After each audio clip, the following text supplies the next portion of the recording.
Have you ever heard of a place where the wind sings to the ruins and ancient stone refuses to fall, even after thousands of years? What if there were structures so strange they seem to defy every law of time, gravity, and reason? Welcome to Unearthed Secrets.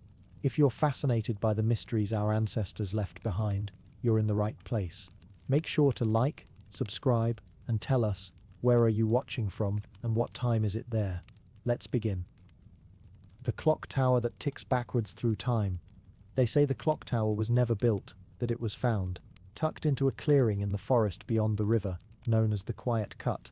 The tower rises out of the earth, like a finger pointing accusingly at the sky.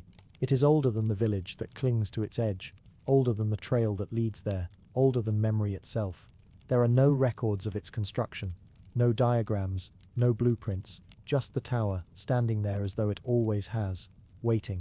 It is made of a pale grey stone that does not match any stone found nearby or anywhere else known, and it always feels faintly damp to the touch, no matter the weather. Its edges are sharp. Too sharp, and no moss clings to its sides. Though the forest is thick with it, it is as though the tower refuses the natural world. Or perhaps the natural world refuses the tower. Its base is square, but the interior spirals upward. A staircase winds like a ribbon through its hollow center, circling toward the top, where the great iron face of the clock watches in silence. The villagers do not go inside. They never have. There are no doors at the base, only a narrow slit of an opening that no one seems able to pass through, and no one truly wishes to. But they hear it, every night. Tick, tick, tick, not forward though. Backward, from the very first recorded mention of the tower in the village ledger, nearly 300 years ago, the clock has always ticked in reverse. Its hands turn counter to the natural rhythm of time. Slowly, consistently, one tick for every second lost, every breath undone. The oldest among the villagers believe the tower holds time like a spool, unwinding it little by little, backwards through the years. But they speak of it only in hushed tones, and only on cold nights, when the stars feel too bright and the air too still. Children dare each other to approach it, to lay a hand against the stone, to put an ear to the wall and listen. And those who do always return different, quieter, slower, their eyes slightly distant, as if something inside them was rewound, just a little. No one has ever seen the top of the tower clearly. It rises far above the treetops, yet no vantage point offers a clear view. Fog clings to it persistently, swirling gently, even on windless days. Birds never perch upon it. Clouds pass behind, but never in front. It stands, as it always has, measuring time in reverse. There are stories, of course. There always are. One speaks of a man named Elias Gray, a watchmaker from the village, born with a curious mind and fingers that never trembled. As a child, he would sit in the field near the tower and watch its hands move backward for hours. His notebooks, still preserved in the village library, are filled with diagrams, theories, endless musings about what could power such a mechanism. He was obsessed with entering the tower, certain that the truth would change everything. When he was 25, he vanished. No one saw him leave. His home was untouched.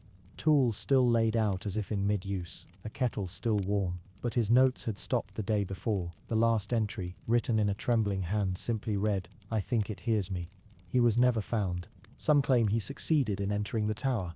Others believe the tower took him. A few whisper that he didn't vanish at all, but was simply rewound, unborn, forgotten, as if he never was. And then there's the story of the old woman who lived on the edge of the village, Agatha Moore. She claimed to have seen the tower move, not just its hands but the entire structure. She said that one night, during a storm, it shifted slightly, rotating by a fraction of a degree. No one believed her, of course. But in the morning, her house was gone.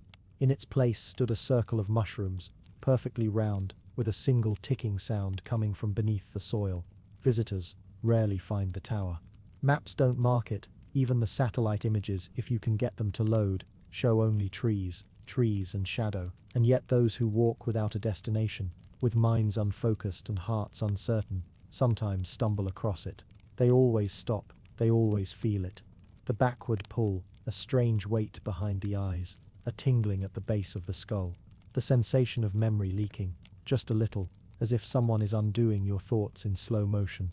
Those who stay too long often forget why they came. The tower does not hum. It does not glow. It does not groan or breathe. but it exists, with purpose, quiet and still, an artifact of something outside understanding, and its ticking continues, each tock an erasure, a step back down the winding road of time. Once, long ago or perhaps not yet, someone from a nearby city brought a radio to the tower. They tuned it carefully, slowly sweeping through the frequencies while holding it up to the stone. For most of the spectrum, there was nothing but static, but just before the device failed entirely, a voice emerged, distant, slow, and oddly familiar. It was the voice of the person holding the radio, but speaking backwards. They never returned. The clock face itself is unlike any other. No numerals, no markings, just two long black hands, sharp as blades, slicing through empty space. They move steadily, silently, and always in the wrong direction. Scholars have tried to explain it. Temporal illusion, they say. A trick of shadows, of optical confusion. Some suggest magnetism, a natural anomaly. Others, perhaps bolder, believe the tower is a remnant from a different world, or from a time yet to come, spiraled backward into ours, like a fish caught swimming upstream. But the villagers do not care for theories. They listen, they wait, and they remember what little they are allowed to remember. There is a room beneath the town library that no one enters anymore. It's locked, dust thick upon the doorframe. Inside, they say, lies a replica of the tower, exact in shape and form, but no more than a meter tall. Built by a man whose name was forgotten, its hands move backward, just like the original. And once every year, the replica freezes and the real tower rings. A sound like thunder in reverse, a ripple in silence. For just a moment, time stutters across the village, clocks stop, heartbeats pause, the wind hangs, and then just as quickly, it resumes, as though nothing happened. But something always does. Some years, a person disappears, other years, someone returns. Old lovers show up on doorsteps. Lost pets find their way home. Graves grow shallow. Mirrors show younger faces. And once, the stars themselves shifted in the sky, blinking in unfamiliar constellations, before quietly settling back into their usual shapes. The villagers never mark these days. They pass them in silence, walking with care, speaking little. Children are kept indoors. The air smells faintly of copper. There is a book, somewhere in the oldest house on the southern edge of the village. It is bound in cracked leather and kept under the floorboards. Each page is filled with tiny, meticulous handwriting, records of the tower's ticks, counted night after night by a woman who has long since passed. No one dares to read it aloud. They say if you read the pages in reverse, time will bend around you. Once, a curious boy tried. He read 3 pages before collapsing. When he woke, he could only speak in reverse. His parents kept him hidden until he stopped speaking entirely. Now he sits near the tower, every day, watching, never blinking, and the tower ticks on. People still come sometimes, wanderers, seekers, those who have lost something, or someone, and believe the answer lies in a place where time does not flow as it should. They arrive at the edge of the forest, follow no path, and find themselves standing before the clearing. They feel the pull. They listen to the tick, and some turn away, but not all. For those who step too close, the world begins to unravel, not violently, not with noise or light, but quietly, sumsily, like the loosening of a thread at the edge of a tapestry. They forget things, not big things at first, a name, a face, a year. Then, perhaps, their own voice, the shape of their hands, the place they were born. Time, they say, is not a river. It is a spiral, and the tower sits at its center. No matter how far away you walk, you will always be one step closer to it than you were before. And if you listen closely, truly listen, you'll realize something very strange. It isn't ticking backward, it's ticking forward. We are the ones going the wrong way, and the tower is waiting, not to turn time back, but to put it right. The monastery balanced on a single needle of rock, high above the low-lying fog of a forgotten valley, far beyond the reach of roads or the familiarity of mapped terrain. There stands a structure that most people don't even know exists. Fewer still believe it ever did, and those who've seen it with their own eyes speak of it the way one speaks of dreams after waking, haltingly, as though unsure whether memory or imagination is to blame. The monastery is not large, it is not grand, but it is unlikely.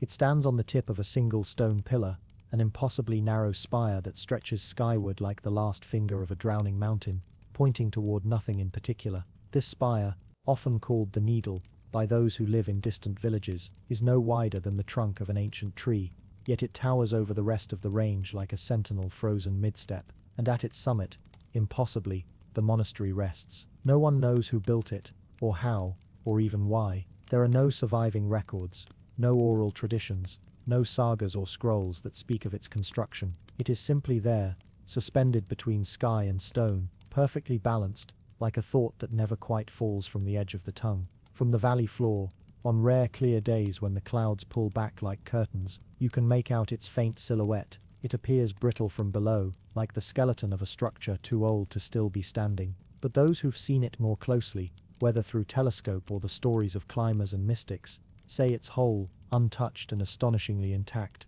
The monastery's stone is darker than the rock below, almost black, with subtle veins of something pale and pearlescent running through its walls. The roof curves inwards like a shallow bowl, not outwards as most do, as if catching something that falls from the sky, rain perhaps, or starlight. The windows are narrow slits, not meant for looking out, but for letting sound in. No birds circle it, no moss grows on it, and yet it feels alive. The people in the nearby village of Rista have long stopped trying to explain it. They call it the watcher that does not wake. Some of the elders say that long ago, before their grandfathers' grandfathers were born, the monastery wasn't on the Needle at all, that it sat, just like any other building, at the foot of the mountain, and then, slowly year after year, it began to rise, not through construction, but through separation, as though the rock beneath it pushed upward, lifting it away from the earth, until only the narrow pillar remained, like the stem of a flower too stubborn to fall. Others say it was never built, that it appeared after a storm that lasted 3 weeks and 3 nights, when the sky cracked open like a shell,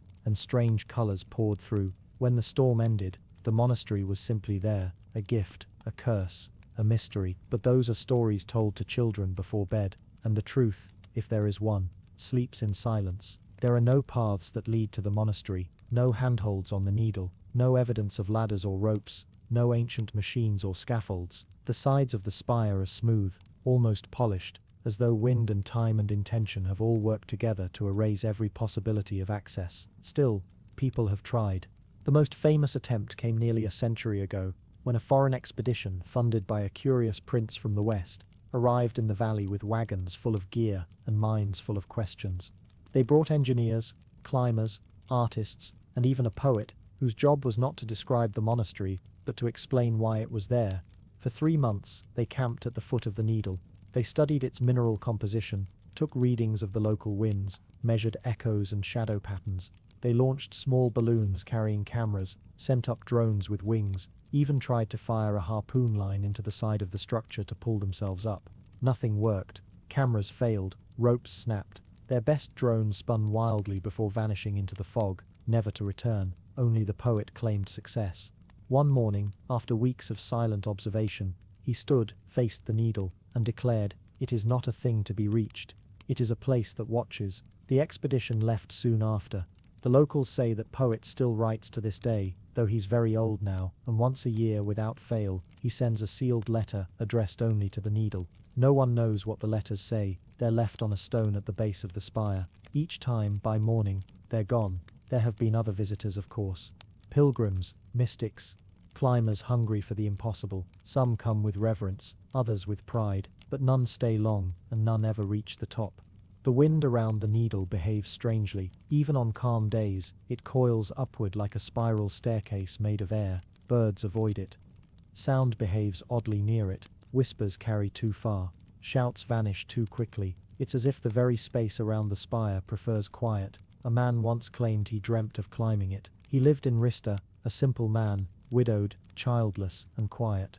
For 30 nights in a row he dreamt the same dream. He stood before the Needle, placed his hand upon it, and the stone softened. Each time he would climb, higher and higher, not with ropes or tools, but with understanding. The rock, he said, responded to respect, to humility. On the 31st night, he did not dream. Instead, he walked to the base of the Needle, with nothing but a loaf of bread and a folded scrap of cloth. He sat beneath the spire, placed his hand on its side, and closed his eyes. By morning he was gone. Some say he fell, others say he climbed, and was taken. The villagers built no grave, placed no stone. They simply began to leave bread and cloth there, once a year, in his name. They say that the air near the base of the needle tastes different, not better or worse, just different. Like how the world tastes after thunder, or how the silence feels just before snowfall. It hums faintly at night, too soft to hear but strong enough to notice. Sometimes, if you lie very still, you can feel it in your chest. Not like a vibration, exactly, more like an awareness. The monastery itself seems unchanged by the years. No cracks form, no stones fall, no birds nest on its roof. It simply waits, high above the world, watching, listening, remembering. There are carvings visible on its sides, though no one can say what they mean. Symbols that appear familiar in shape, but refuse to settle into meaning. Circles nested within squares, spirals that loop outward, never turning back. One symbol, just barely visible through a telescope, appears to be a tree, but with its roots pointing skyward, and its branches buried in stone.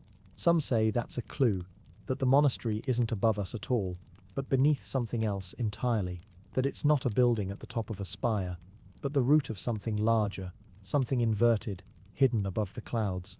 This theory is not popular, but then again, neither is any theory about the monastery, because to believe in one is to accept that understanding may not be possible, that the point isn't to know what it is, but to be changed by the trying. There's a story, rarely told, and never written, about a boy who was born with no shadow.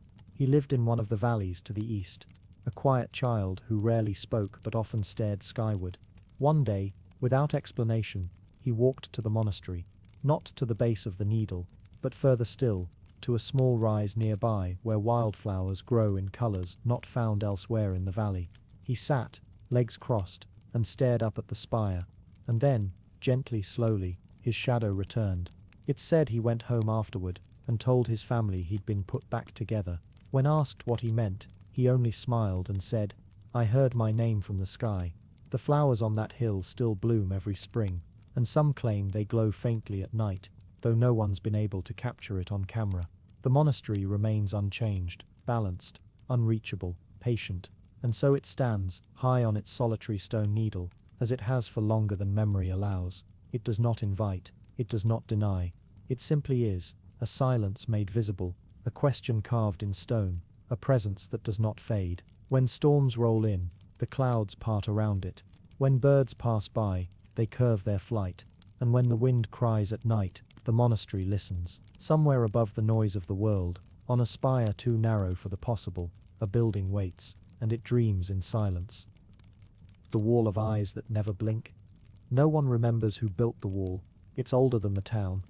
Older than the names carved into gravestones swallowed by moss. Older even than the fields of crumbling pillars that now lie scattered like the vertebrae of forgotten gods. The wall stretches for miles, grey, rough, unbroken, and yet what unsettles those who approach it are not its size or age. It is the eyes.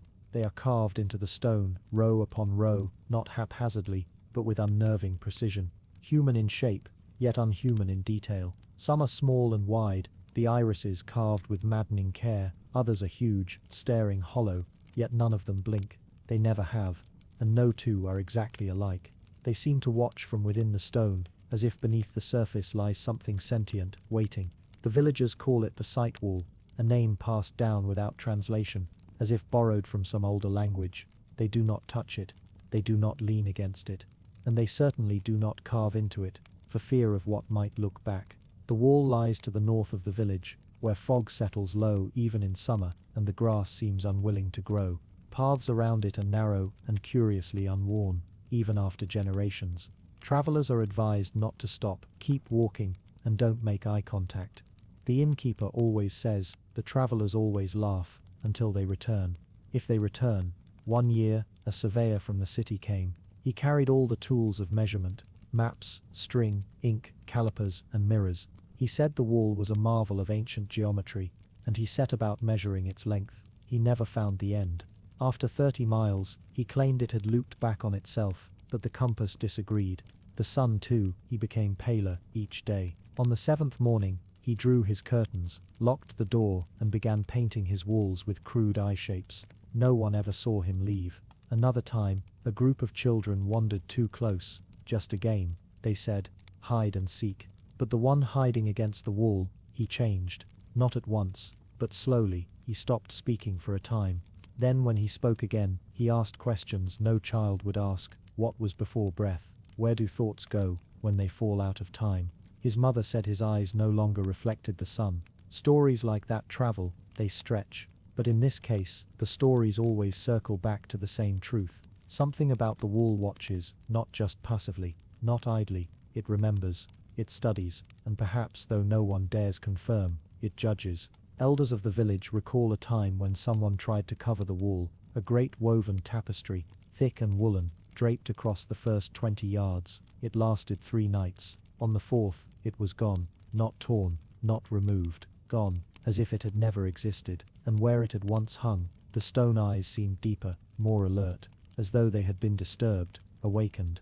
Occasionally, scholars arrive. They bring books bound in cracked leather and eyes already wide, with the gleam of mystery. They take notes. They ask odd questions. A few stay long enough to develop theories. Some claim the wall marks an ancient prison. Others believe it to be a barrier against something not outside, but within. One man suggested that the wall itself was dreaming, and the eyes were merely fragments of what it saw in its sleep. None of those scholars stay long. One winter, snow fell unusually thick. It covered everything, roofs, roads, even the outer portions of the wall. The village was quiet, peaceful, even, until the storm broke. Then came the melting. Children, now older, say they still remember the first patches of stone that appeared from beneath the thaw, and they swear the eyes beneath had changed positions. Subtle changes, but undeniable. An angle shifted, a glance turned, as if they'd watched the storm, as if they'd waited. By spring, some villagers had taken to leaving offerings, coins, feathers, bones wrapped in cloth. They placed them on small stone altars near the base of the wall. No one asked them to. No one taught them how. It simply began. There's an old saying among them now, we blink and forget. They do not. It's carved above the hearth in the village's oldest house. No one remembers who etched it there, or why. At night, under the moonlight, the wall seems to shimmer, not like stone gleaming, but like something beneath it moving. A ripple, soft and slow, as if sighing in its long sleep. The brave or foolish have camped beside it. Some report dreams of enormous doors, of skies that bleed light instead of rain. Others see only darkness, layered and deep. But they always wake with the same feeling, that they are no longer alone in their own mind. An old woman, the village's midwife, once claimed to hear voices near the wall, not whispers, not songs, but thoughts. Thoughts that weren't hers, spoken as if in a language beyond language. She said they weren't malicious, only curious. Like someone examining an insect, she no longer goes near the wall. No birds fly above it. No moss grows on its face. Insects do not crawl there. Even the wind feels odd when it touches the wall, as if deflected or filtered. Once, long ago, a man attempted to mark it. Just a single line, a scratch, a foolish bet among younger men. He brought a chisel, pressed it against the stone. The sound it made was indescribable, not metallic, not stone on stone, something else. They say he dropped the tool and ran, that he no longer sleeps, that he has not blinked since. For those brave enough to walk beside it, the wall hums, faintly, like a low breath that never ends. If you stop walking, you feel it in your bones. If you place your hand near it, the humming stops. But the moment you withdraw, it resumes. The village council, what few still attend, have ruled that no one may live within 50 paces of the wall. Homes built closer have since been abandoned. One was swallowed by the ground after a heavy rain. Not collapsed, swallowed. No wreckage remained. Still, there are the curious. They always come, and the wall waits, always watching, never blinking. Some suggest the wall is a remnant of another age, when sight was power, and knowing too much cost more than life. That those who lived then carved their wisdom into stone, but forgot that eyes remember what minds forget. Others say it's not from our world at all, that it marks the border between here and elsewhere. There's a poem scratched into a stone near the southern bend, faded but legible. If ever thou forget thy name, walk east until the eyes reclaim. The stone does keep what time lets fall. Behind the watching, we are all, no one knows who wrote it. But it's recited to children as a cautionary rhyme, and always, always, the wall remains. Cold, immovable, watching. One day, perhaps it will blink, and on that day, the world may change, or end. The city that appears only in moonlight. Far beyond the end of any known road, past where maps fade into sketches of trees and clouds, There lies a stretch of earth where compasses spin and footsteps leave no mark. Those who venture too far into the hush of that place often return confused, if they return at all, with tales too strange for daylight. Most forget what they've seen, or choose to, but now and then someone remembers, and they speak, in a whisper, of a city made not of stone or timber, but of moonlight itself. A city that appears only when the world turns its face from the sun. It does not glow the way lamps glow, or gleam like silver. It shimmers in that cool, pale way only the moon understands. It has no name, this place. It has never had one, or if it did, it was long ago swallowed by the dark. Some call it the lunar crossing, others the pale city, but most just refer to it with wonder and caution as the city that appears only in moonlight. Its first signs are never visual. You don't see it at first, you feel it. A change in the air, a breeze that carries no scent and brushes your skin with the gentleness of silk. It starts in the bones, a vibration like a tuning fork held against your spine.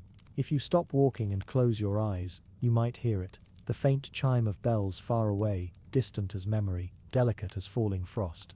That is how the city begins to reveal itself. At the edge of a salt flat, where the dunes fold like silk sheets under moonbeams, the city rises, not with fanfare. It does not erupt from the earth or descend from the stars. It emerges, slowly and silently, like dew forming on a window pane. Its spires shimmer into view one by one, tall and glassy. Bridges arch out of the darkness between towers. Walkways wind across open space, where there had been only sand an hour before. Doorways settle into walls like sighs made solid. The structures appear to be made of stone at first, pale and worn, like marble left too long in the tide. But if you touch one, it hums softly, warm as breath, and as light as snow. The texture is smooth, but shifting, like water held still. No one knows what this substance is. It crumbles at sunrise and cannot be taken away. A scholar once tried to carve a piece and bring it home, but the piece dissolved into starlight before he reached the dunes. No map holds this city, because no one can draw it twice. It is never quite the same. Streets twist and retwist, buildings rise in different orders, windows shift from one wall to another. The moon decides what shape the city takes. When the moon is full, the city blooms wide and glowing, grand boulevards and echoing halls. When it is a sliver, the city is quiet, close, coiled into itself like a sleeping cat, and yet always familiar. Those who find it feel as though they've been there before. Some say it's not a city at all, but a memory of one. A ghost formed of ancient dreams. Others believe it to be a test, a mirage meant to see who truly seeks something more. There are stories passed among desert travelers of a man who spent 40 years chasing the city, arriving just as dawn broke each time. They say he finally saw it when he let go of wanting to. He walked into the dunes without food or map, and simply waited. When the moon rose, so did the city. He was never seen again. Within the city, time flows oddly. Minutes stretch like fabric, and hours vanish like smoke. You might enter an alley and feel a whole season pass before stepping out. A hallway may contain yesterday. A staircase may lead to a moment still to come, yet nothing feels rushed or frantic. The pace of the city is deliberate, serene. The walls do not echo. The footsteps fall soft. Every sound is subdued, as if wrapped in velvet. Lanterns hang from strings of light, with no visible fuel. Fountains pour water that sings instead of splashes. The scent in the air is neither floral nor earthy, but reminds visitors of things they've forgotten. Pages turned in old libraries, warmth beside a childhood hearth, the space between stars. It's not a scent you can name, only one you can feel. And then there are the people. If you can call them that, they are not made of flesh, not in the way we understand it. They shimmer like the rest of the city, robed in fabrics that move as if underwater. Their faces are indistinct, not faceless, exactly, but too soft around the edges to focus on. They do not speak aloud, but somehow you understand them. They smile without mouths. They guide you without touching. You find yourself following them, though you don't remember deciding to. And they never show you the same path twice. In the quietest courtyards they teach, not with words or gestures, but with presence. You sit near one and suddenly remember something you never knew. The feeling of standing on a mountain above the clouds. The knowledge of a name not yours but once carried proudly. A glimpse of an endless ocean under two moons. They place memories in you like seeds. Some never grow, Some take root slowly, but all of them stay. Some visitors try to stay in the city.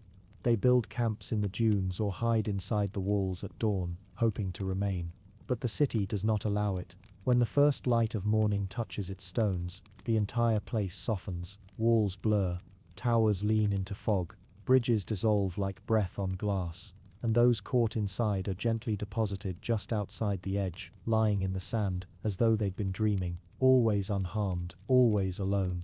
But the strangest thing is what they carry back. Not objects, the city gives no souvenirs, but those who return are changed. Some find that they no longer forget things. Some speak languages they never studied. One woman claimed that she no longer needed to sleep, as the city had shown her how to rest while awake. A boy who visited at 10 returned with the eyes of a man who had lived centuries. A painter could suddenly see colors not found in the spectrum. A blind woman, after one night in the city, began to describe things no sighted person had ever seen. And then there are the dreams. They do not stop once you leave. Those who have been to the city dream of it for the rest of their lives. Not always clearly, often as flashes, emotions, scents, a hallway of light, a hand reaching from a mirror, a stairway that leads into the moon. These dreams do not fade. They return each time the moon is full, pulling the dreamer like a tide. Some dream so deeply they never wake. Others return to the desert again and again, searching for the way back. But the city chooses who sees it. No compass points to it.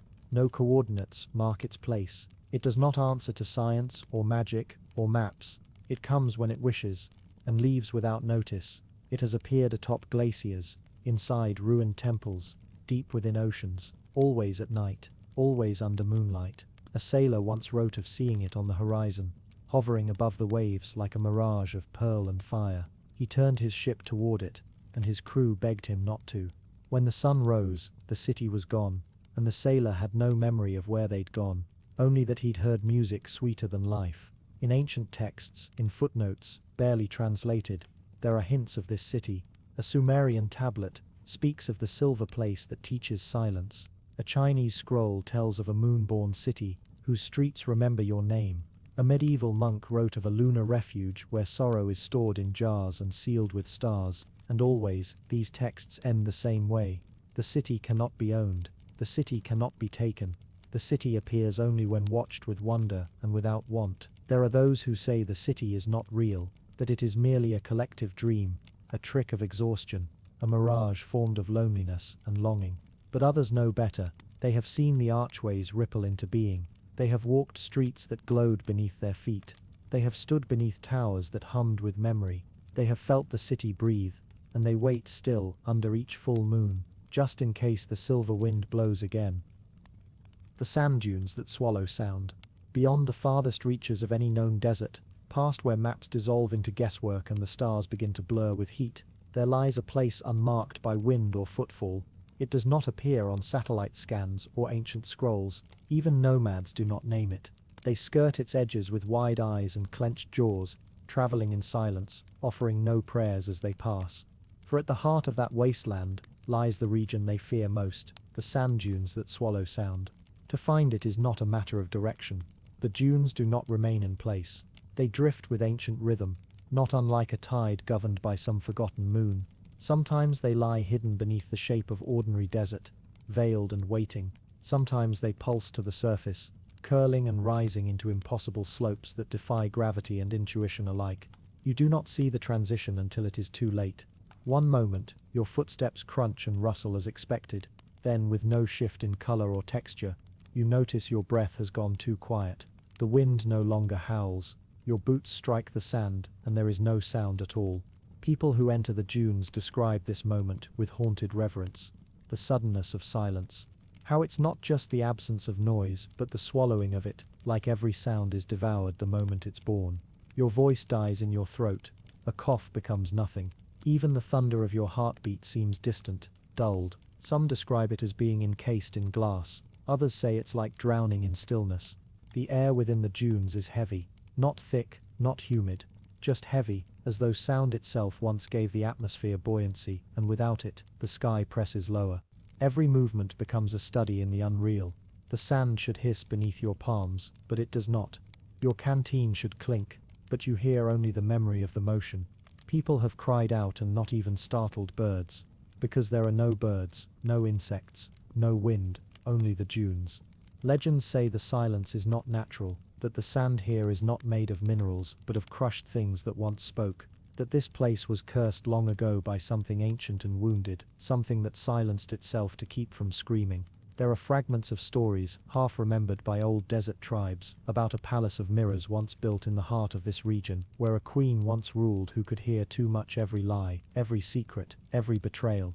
They say she begged the wind to hush, the earth to sleep, until only her own breath remained. And even that grew too loud.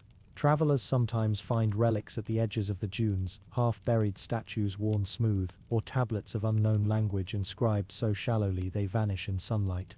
There are reports of wheels from ancient carts embedded in hillsides, always untouched by weather, always too clean. Some claim to have seen doorways buried in the sand, leading nowhere, framed in obsidian and cracked bone. The deeper one travels, the stranger the landscape becomes. The dunes sharpen, form angles no natural dune should possess. They lean, they spiral, they bulge as if hiding things just below the surface. The sand itself grows finer, almost soft as ash, and yet it resists being lifted or blown. Some report walking for hours only to find they've returned to the same spot, even if they left no trail behind them, and there are things seen in the silence.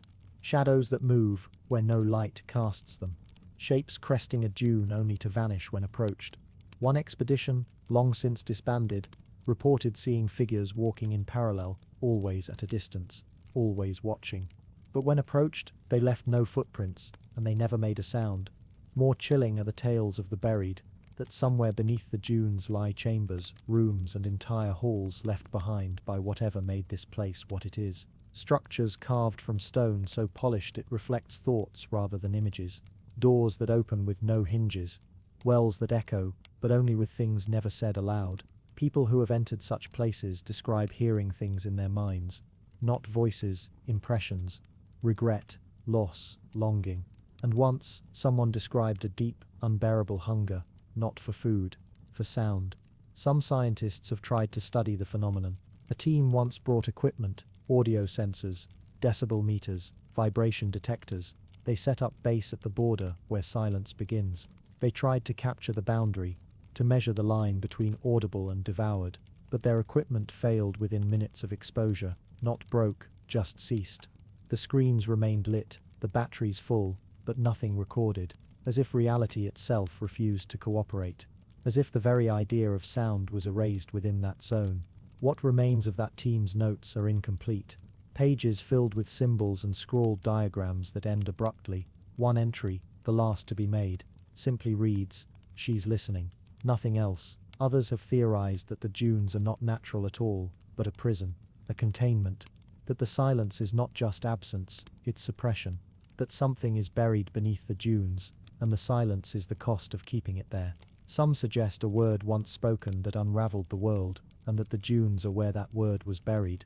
Some even claim the dunes are growing, expanding a little more each year. A rare few who have survived deep excursions into the center, those who return not just physically but mentally intact, speak of a place at the heart of the dunes, a depression ringed in dark sand, a place where nothing moves, where the silence deepens to the point of pressure, like standing at the bottom of the sea. Some say there's a spire there, half submerged in dust, smooth and black. It pulses, not with light, but with the suggestion of a pulse, and if you touch it, the world around you goes not just silent, but blank. Some have returned with their voices forever lost, others cannot remember who they were before. Yet, despite all this, people still go. Curiosity, as always, outpaces caution. Explorers, mystics, thrill seekers. Each believes they'll find something no one else has. Some search for the Queen of Silence, said to still sleep beneath the sands, her breath the heartbeat of the place. Others hope to uncover a hidden truth, a revelation erased from history. Some go for nothing more than to say they did. None ever bring back sound. In recent years, satellite imagery has revealed strange shifting patterns in that region of desert, geometry that should not exist in nature, circles, lines, spirals that reset themselves each lunar cycle. When approached physically, they disappear, as though the dunes can feel when they're being watched. A journalist once described the moment before she entered as stepping into a memory of death. Another survivor likened it to standing on the edge of a great mouth, held open in quiet hunger. It is not advised to go there, and yet it is not forbidden. No signs warn you away, no fences or guards or legends carved in stone, just an emptiness that grows louder the more you listen.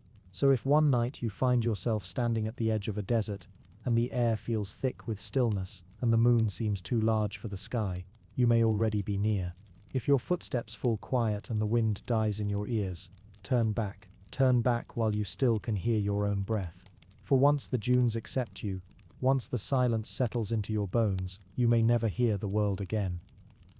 The temple that sings to the ocean, far along a wind-shaped coast, where maps lose their meaning, and the stars rearrange themselves by the hour, there lies a stretch of cliffs, so weathered and white, that from a distance they appear to glow.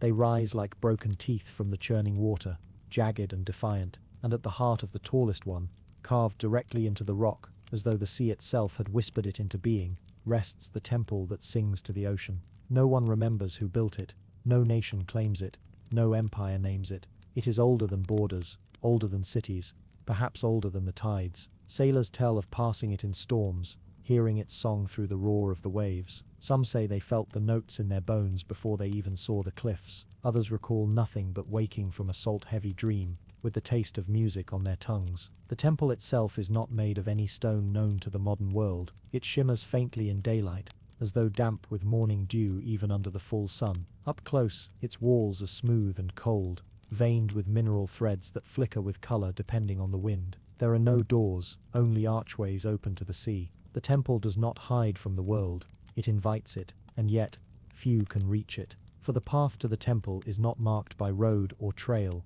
but by silence. One must listen, and when the ocean is quiet enough, so quiet the hush becomes weighty, then and only then does the way appear. Fishermen once tried to anchor near the cliff, drawn by curiosity, or perhaps something deeper, but their oars tangled, their lines vanished into impossible depths. Even the gulls seemed to avoid flying directly over the temple's roof. One man claimed his compass spun without pause, another that the moon rose twice in the same night, while anchored offshore. These tales were shared at low tide over drinks, often dismissed as rum-laced exaggeration, but those who knew the currents, who studied the wind, never laughed. Inside, the temple breathes, not in the way a creature might, but in rhythm with the sea. Its columns flex with the swell, its ceiling hums with the moon's pull. It is not lifeless stone, it is a kind of architecture shaped by listening, built for resonance. Each chamber is an instrument, each corridor a note waiting to be played by the voice of the tide. There are no torches or lanterns, yet light finds its way in, reflected through water-carved shafts and prisms set deep in the walls. The air smells of salt and deep things, algae, memory, old storms. The sound never echoes, yet it never vanishes. It moves with you, it follows. One story speaks of a girl named Oriha, who followed the lull of the sea one moonless night, after hearing a melody no one else could hear. She walked barefoot across cold stones, her lantern unlit. The wind stilled as she approached the cliffs, and the waves became a whisper, and as she drew closer, the temple revealed itself, its arches aglow with a sound like breath. She stepped inside, her feet dry despite the tide. For 3 days, she did not return. When she finally emerged, her eyes had changed color, and though she never spoke of what she saw, her voice when she sang afterward brought fishermen to tears and caused birds to nest near her windows even in winter. No one asked her why she sang only in the hour before dawn, or why she walked to the shore alone each month. But after her passing, the waves began to shape her name into the sand, again and again, as though the sea remembered. They say the temple's song changes with the moon. During full moons it hums low and soft, like a mother's breath to a sleeping child. On crescent nights, the melody grows complex, full of spiraling notes like shells turning in wind. But on the rarest of nights when the moon is eclipsed, the temple sings not to the ocean but with it, and those who have heard that chorus describe it with reverence or with silence, depending on what the song revealed to them. The temple has no carvings, no scripts, no gods named in stone, but within its deepest chamber, there stands a bowl the size of a human heart, carved from the same glowing material as the walls. When filled with seawater, it sings a single note that cannot be recorded, cannot be played back. Those who have tried report only static, or strange symbols appearing on their equipment, glyphs not of any language, pulsing briefly before vanishing. Some scholars once attempted to document the harmonics of the temple. They brought machines and sensitive mics, and stood with notebooks and pens at the ready. But within minutes, the notes blurred. The frequencies tangled. One machine hummed itself to death, another produced a single note for days afterward, even after being disassembled. The scholars returned with pages filled, not with notes, but drawings, spirals, loops, patterns like seaweed or fingerprints. None could explain what they had written. One returned years later, alone, and simply left her shoes by the cliff's edge. She was never seen again, but for weeks afterward, the temple sang her lullaby every night. And then there's the matter of the bells. No one knows who placed them, or whether they were always part of the temple. They hang in a chamber near the western cliff face, shaped like inverted droplets, made of no known metal. When the tide reaches its highest point, and only then, the ocean wind moves through a hidden opening, and the bells ring, not in sequence, but in harmony. Each note triggers another elsewhere in the temple, and soon the entire structure becomes a single song, rising from its stone throat and echoing into the sea. During these times, whales have been seen circling near the base of the cliffs, their great shadows visible beneath the waves. Seals gather on distant rocks and lift their heads as if listening. The clouds clear, the stars pulse, even the wind seems to pause, allowing the melody to pass undisturbed. Locals call it the deep hour, a moment when the temple aligns with something beyond tides and sound, perhaps with memory itself, a moment when all things are still enough to listen, and listening itself becomes sacred. But not all songs are sweet. There have been nights few but remembered, when the temple's melody shifts, it grows discordant, sharp. The notes stretch too long, the wind cuts at odd angles, the ocean refuses to rise. During these nights, no ships leave harbor, lamps are left burning till dawn, dogs howl without reason. And come morning, the sea is scattered with driftwood carved with strange patterns, or bottles filled with water that smells of iron and stars. Some believe the temple is alive. Others believe it is dreaming, and dreams, like tides, do not always bring kindness. What would such a structure dream of? After all, what could echo in the mind of something that has listened to storms and whale song and the forgotten languages of the sea for longer than humans have drawn breath? One sailor, salt rough and silent, once told of being drawn to the temple by a sound he couldn't place. He never planned to go near it, but something in the rhythm of the waves spoke to him, soft, persistent. He dropped anchor, climbed the stone steps wet with mist, and stood in the main chamber as the moon rose behind the spire, and the temple sang, not aloud, not through its bells, but through the very walls, through the shape of space itself, and in that moment, the sailor saw, not with eyes, but with a feeling, shapes forming from memory, not his own, but the ocean's.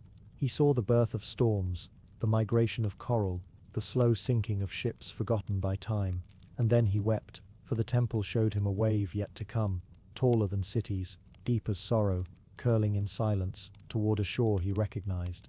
He never went back to sea, but each night he played a single note on his flute, the one the temple had left inside him. The note never changed.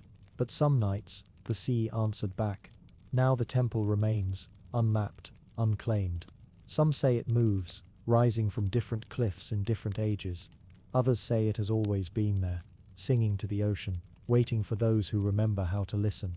A quiet echo in the deep, a harmony older than breath, and when the wind is just right, and the tide draws close, and the sky turns to silver, you might hear it too. Not clearly, not all at once, but in fragments, in silence between waves, in the hush that comes just before you sleep. That is the song of the temple, and the ocean never forgets its own. The hollow hill where drums still echo.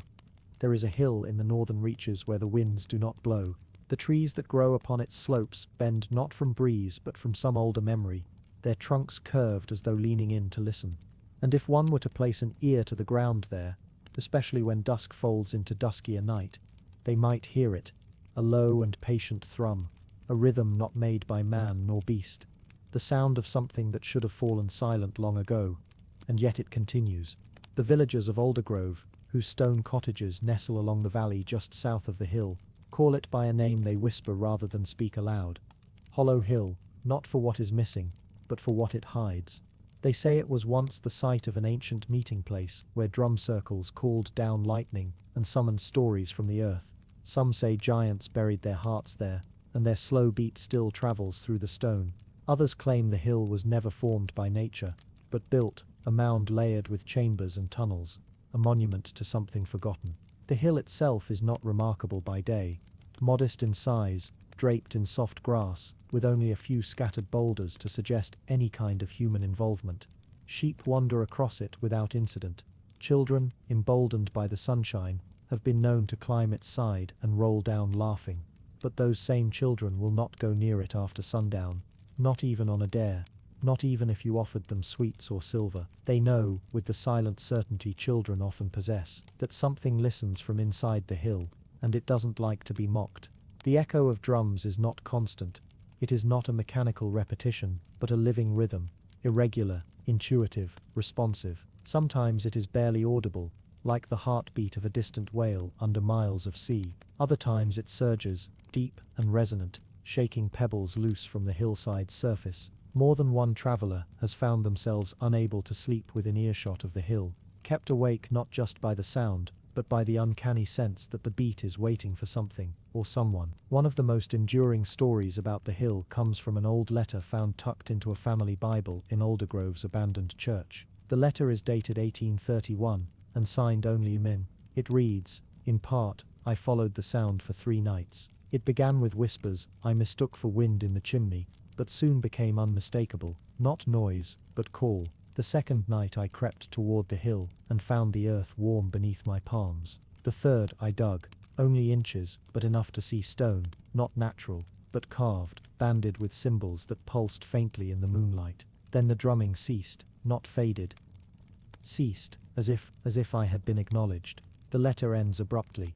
No signature, no explanation of what happened next. But in the margins, written in a shakier hand, is a single word, listening. For all the stories, no one has yet successfully excavated the hill. Several attempts have been made.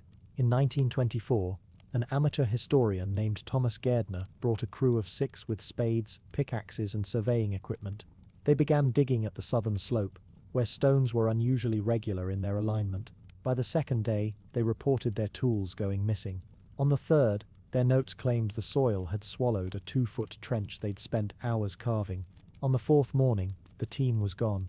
No signs of struggle, no remains, just an orderly camp with warm ashes in the fire pit. They were never found. The hill gave no response to their disappearance. Only 2 nights later, the drums returned. Faster this time, louder, measured and strong, like war drums in some hidden chamber. Villagers reported dreams of tunnels, of echoes, of marching shadows beneath the ground. A local shepherd awoke with mud on his feet, and no memory of having left his bed. There is no trail that leads to the top of the hill. No official path, no worn footway, as though the earth itself forgets every step taken. A walker might circle it once and feel confident in the journey, only to circle again and find the slope shifted, the rocks rearranged, compasses twitch, watches slow, and always, beneath it all, the quiet beating persists. Some scholars argue the hill is a barrow, a burial mound built in the Neolithic age. They cite its proportions and alignment with certain stars, but barrows do not drum, and barrows, once opened, stay open. Hollow Hill resists all attempts to open it. Not with violence, not with reverence. One group, in 1962, tried chanting to it in ancient dialects, offering gifts of bread and honey, and reciting verses from the Book of the Dead. The only response was a low, sustained drumbeat that continued uninterrupted for 7 hours. One of the participants collapsed and never woke again. The autopsy showed no trauma, no illness. Only one anomaly: his heart had stopped mid-beat, as though caught between moments. More recent efforts involve technology. Ground-penetrating radar scans performed in 2008 revealed strange voids beneath the surface, regular in shape, with angles too precise for nature. Some voids moved. The team dismissed it as machine error, but the technician who reviewed the footage at night claimed to hear a hum through the headphones. When she isolated the frequency, it resolved into rhythm. 4 beats, pause. 4 beats, pause.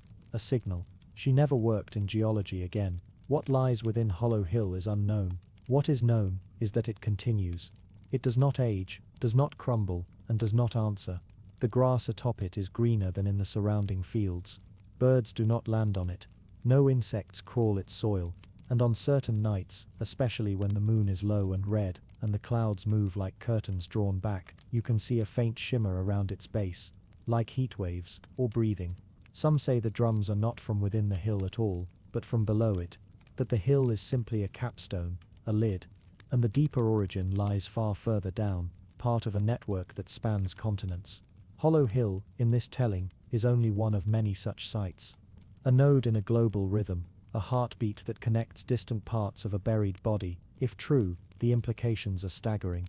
But then again, they're only stories, aren't they? A traveling musician once camped near the hill, drawn by the legends. He was a drummer, of course. He set up beside a dying sycamore and played a simple pattern each evening, attempting to echo the hill's rhythms. On the 5th night, his tent was found empty.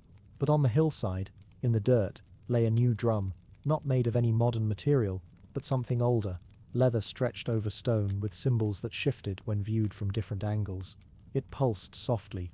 They say it's kept in a box in the Aldergrove Museum basement now, but it never stays there for long. Children still dare each other to run across the hill at night. Some do, giggling and shrieking. Most return with only a story. One child returned with white in her hair. Though she was only 10, she would not speak for 6 weeks. When she finally did, she whispered one sentence over and over. They're still dancing down there. She doesn't talk at all anymore. And so the hill waits. It doesn't lure. It doesn't threaten. It simply continues, like a drum that never learned how to stop. A pulse carved into the earth itself, echoing not just through sound but through memory, through story, through dream. Maybe it was a temple, maybe a prison, maybe the grave of something that never quite died. Whatever it is, it remembers us. Every step we take near it, every eye that watches from the tree line, every ear that strains for the next beat. And in the dark, when the wind dies and the air grows still, and the world seems to hold its breath, you may hear it again. That slow, steady thump, like footsteps in the soil, or fingers on skin, or something deeper, drumming, waiting, listening. The stairway etched in bone and ash. They say there is a place far beyond the known deserts, where the sky burns the color of rust and the ground breathes heat even after sundown. No roads lead to it, no maps mark its presence, but the stories remain, passed between caravan hands and whispered in marketplaces like a dare no one truly accepts. It is a place of silence and scorched air, where nothing grows and nothing moves, except for one thing, the stairway. The stairway is not made of stone, not in the traditional sense. It is not carved from mountains or hewn from rock. Instead, it rises in sharp, jagged layers of something pale and strange. Some say it is bone, not animal, not human, but something else entirely, something ancient. Others claim it is ash hardened into shape, left behind by a fire that burned longer than the sun has shone. The truth lies somewhere between both and neither. You don't stumble upon the stairway. You reach it only when you are no longer yourself, when the desert has taken your voice, your time, your certainty of direction, when your shadow stops following you and the horizon no longer changes. The stairway will appear. It doesn't rise so much as it reveals, the wind brushing away the dunes that cloak it. One moment there is only sand, the next, a single step. No one knows how many steps there are. Some say 30, some say 300. Those who climb never agree. That's the first thing the stairway does. It takes your sense of measurement. A single step can stretch for hours or pass underfoot in a blink. The second thing it does is steal sound. Not entirely, but gradually, like a wick burning low. By the time you reach the 5th or 6th step, your own breathing is barely audible. Your footsteps feel muffled, like walking on velvet soaked in snowfall. Voices don't carry. Shouts go nowhere. The silence becomes the air. It presses on your skin like humidity, but it's cold, utterly cold. It is said that the very material of the stair holds the echo of something long dead, that the ash and bone are not just materials but memories. With each step, the air thickens with what was, not just lives, not just deaths, but the space between, the fear before a fall, the ache before a scream, the choice before it was made. Climbers describe a kind of rhythm that begins to beat within them, not a heartbeat, slower, deeper, like a drum buried in the soil beneath their bones. It starts faint, pulsing through their feet each time they touch a stair, but the higher they go, the louder it gets, not externally, not in the ears, but inside. Some say it is the land remembering, others say it is a warning. A few believe it's a call, an invitation to keep climbing, and still the stairs go on. Every so often, the landscape changes, not drastically. The sky may grow a shade darker, The wind may pick up grains of something that isn't sand, something black and fine and metallic. The steps grow narrower, the sides steeper. At one point, midway or perhaps much further, there is said to be an arch, a single structure made not of stair, but of twisted ribs, or perhaps splintered beams shaped like ribs. Beneath it, climbers pass and feel themselves not quite whole anymore, not harmed, not broken, but like a part of them has gone forward while the rest lags behind. This part of the climb is the hardest. The air grows heavier, like breathing through soaked cloth. Sight warps slightly, edges blur, not from altitude, but from something deeper, like seeing through the memories of a place rather than the place itself. Here, the drumbeat becomes clearer, yet still inaudible, a paradox of rhythm you don't hear, but feel with every blink, every shift of muscle. Sometimes, at this stage, there are carvings, not many, faint, scratches in the ash that haven't blown away. They form no language anyone knows. Spirals, jagged lines, marks that seem almost accidental until you see them repeated, again and again, each a little more worn, a little more desperate. One set always appears, 3 lines crossing over a circle. It's been found etched by hand, by blade, by claw perhaps. No one knows what it means. Some believe it's a warning. Others call it a map, but most agree, after that symbol, the stairs change. Now they narrow even more. The climb demands care, balance. On either side of the stair, the air is vast, not a drop, not a chasm, but something worse. A flat, endless expanse of grey, colourless nothing, not even sky. It is as if the world had forgotten to finish itself. There are no winds, no stars, just void. The stair continues, tilting now, not a perfect incline, but curving like a spine bent in age. Here, the ash begins to flake, the bone creaks underfoot, though there is no sound. The sense of noise is undeniable. Vibrations without noise, cracks felt, not heard. Climbers often speak of visions around this point. Shapes in the peripheral, light that does not reflect, a face glimpsed between one step and the next, not ahead, not behind, but somehow beside. One woman claimed she saw her own body climbing behind her, moving with labored breath, mirroring every motion, yet made entirely of dust. Few reach the top. Those who do say it is not a summit but a chamber, open yet enclosed by air itself. The stairs end at a platform no larger than a room, suspended over nothing, beneath a sky that no longer resembles night or day.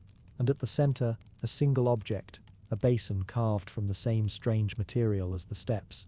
It pulses faintly, like the embers of a long-dead fire. Inside, ashes, not cold, not hot, but humming with potential. Some have dared to reach into the basin. Those who did, well, their stories vary. One man's hand aged 100 years in a moment. A woman found her voice gone forever, but she began to dream in languages no human tongue could speak. Another touched the ash and claimed he remembered the moment the stairway was built, not built, exactly, but woven, from the remains of something vast and fallen, not beast, not God, but something between. No one stays long at the top, whether by fear, reverence, or instinct. They descend, or attempt to. The way down is not like the way up. The steps are no longer in the same places. Time folds oddly. What took hours takes minutes. What took minutes now stretches into endless loops. Some report being followed by echoes of themselves. Others descend only to find themselves back at the basin, as if the stair has chosen to keep them. Eventually most return, staggering, silent, eyes filled with something too large to hold. And when they speak of the stairway etched in bone and ash, they do so not with awe nor terror, but with quiet acceptance. As if they've seen something that rewrote the idea of seeing, they never forget the feeling. The weight of a step, not just beneath them, but within them. The drum that still beats when they close their eyes, the ash that never quite washes off. No one knows who built it, or if it was ever built at all. Some say it's the spine of a forgotten titan, its body long erased. Others say it's a ladder left behind by something that fled upward, escaping some unseen doom. A few even whisper it is not a stairway at all, but a story, one that writes itself in the bones of those who dare to climb it.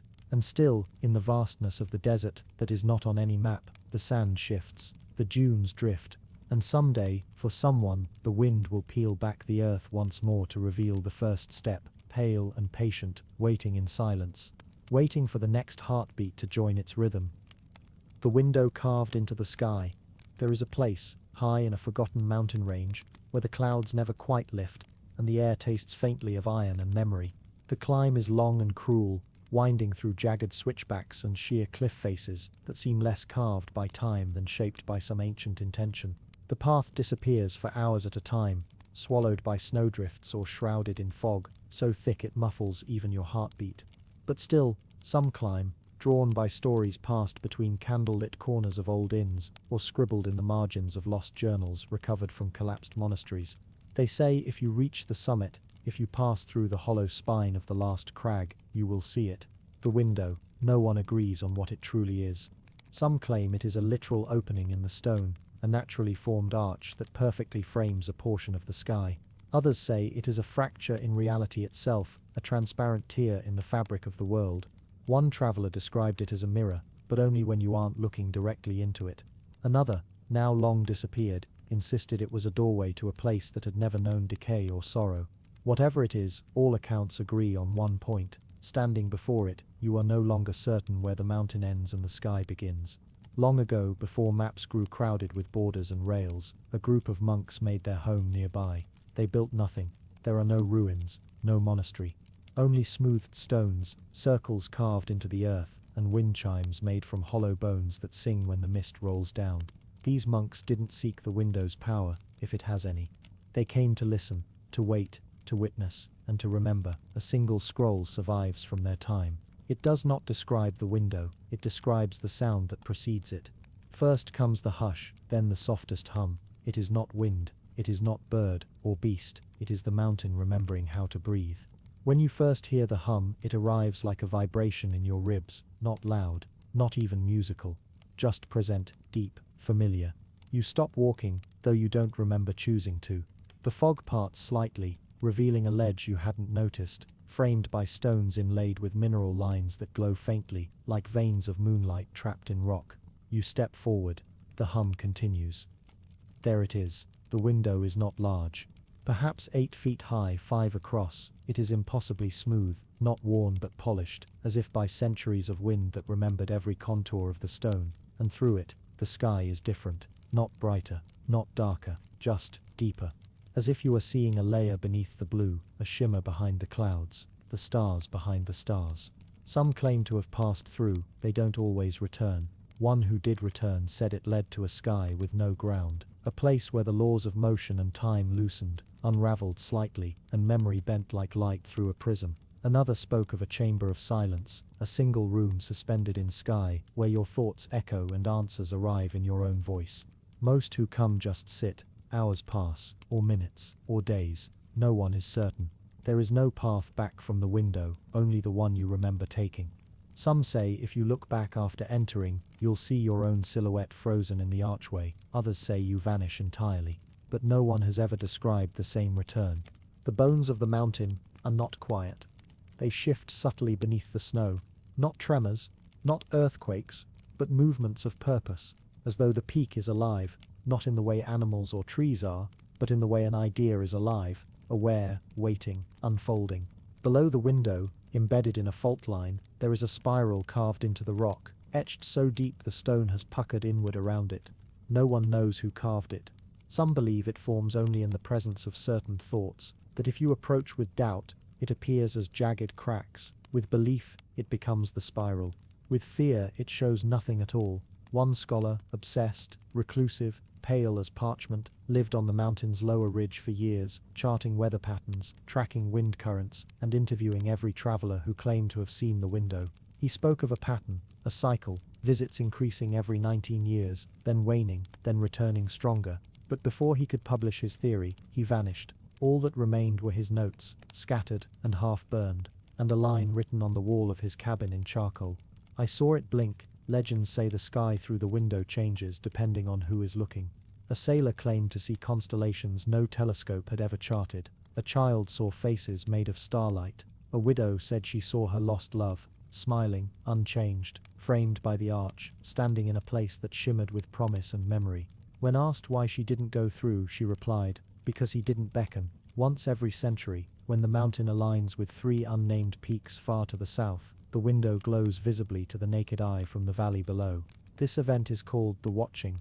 No two accounts agree on what is seen during this time. Some claim a figure stands in the window, others say it flickers like a lantern behind stained glass. One poet, who sat at the base of the mountain for 7 days during the watching, wrote, "It is not a signal.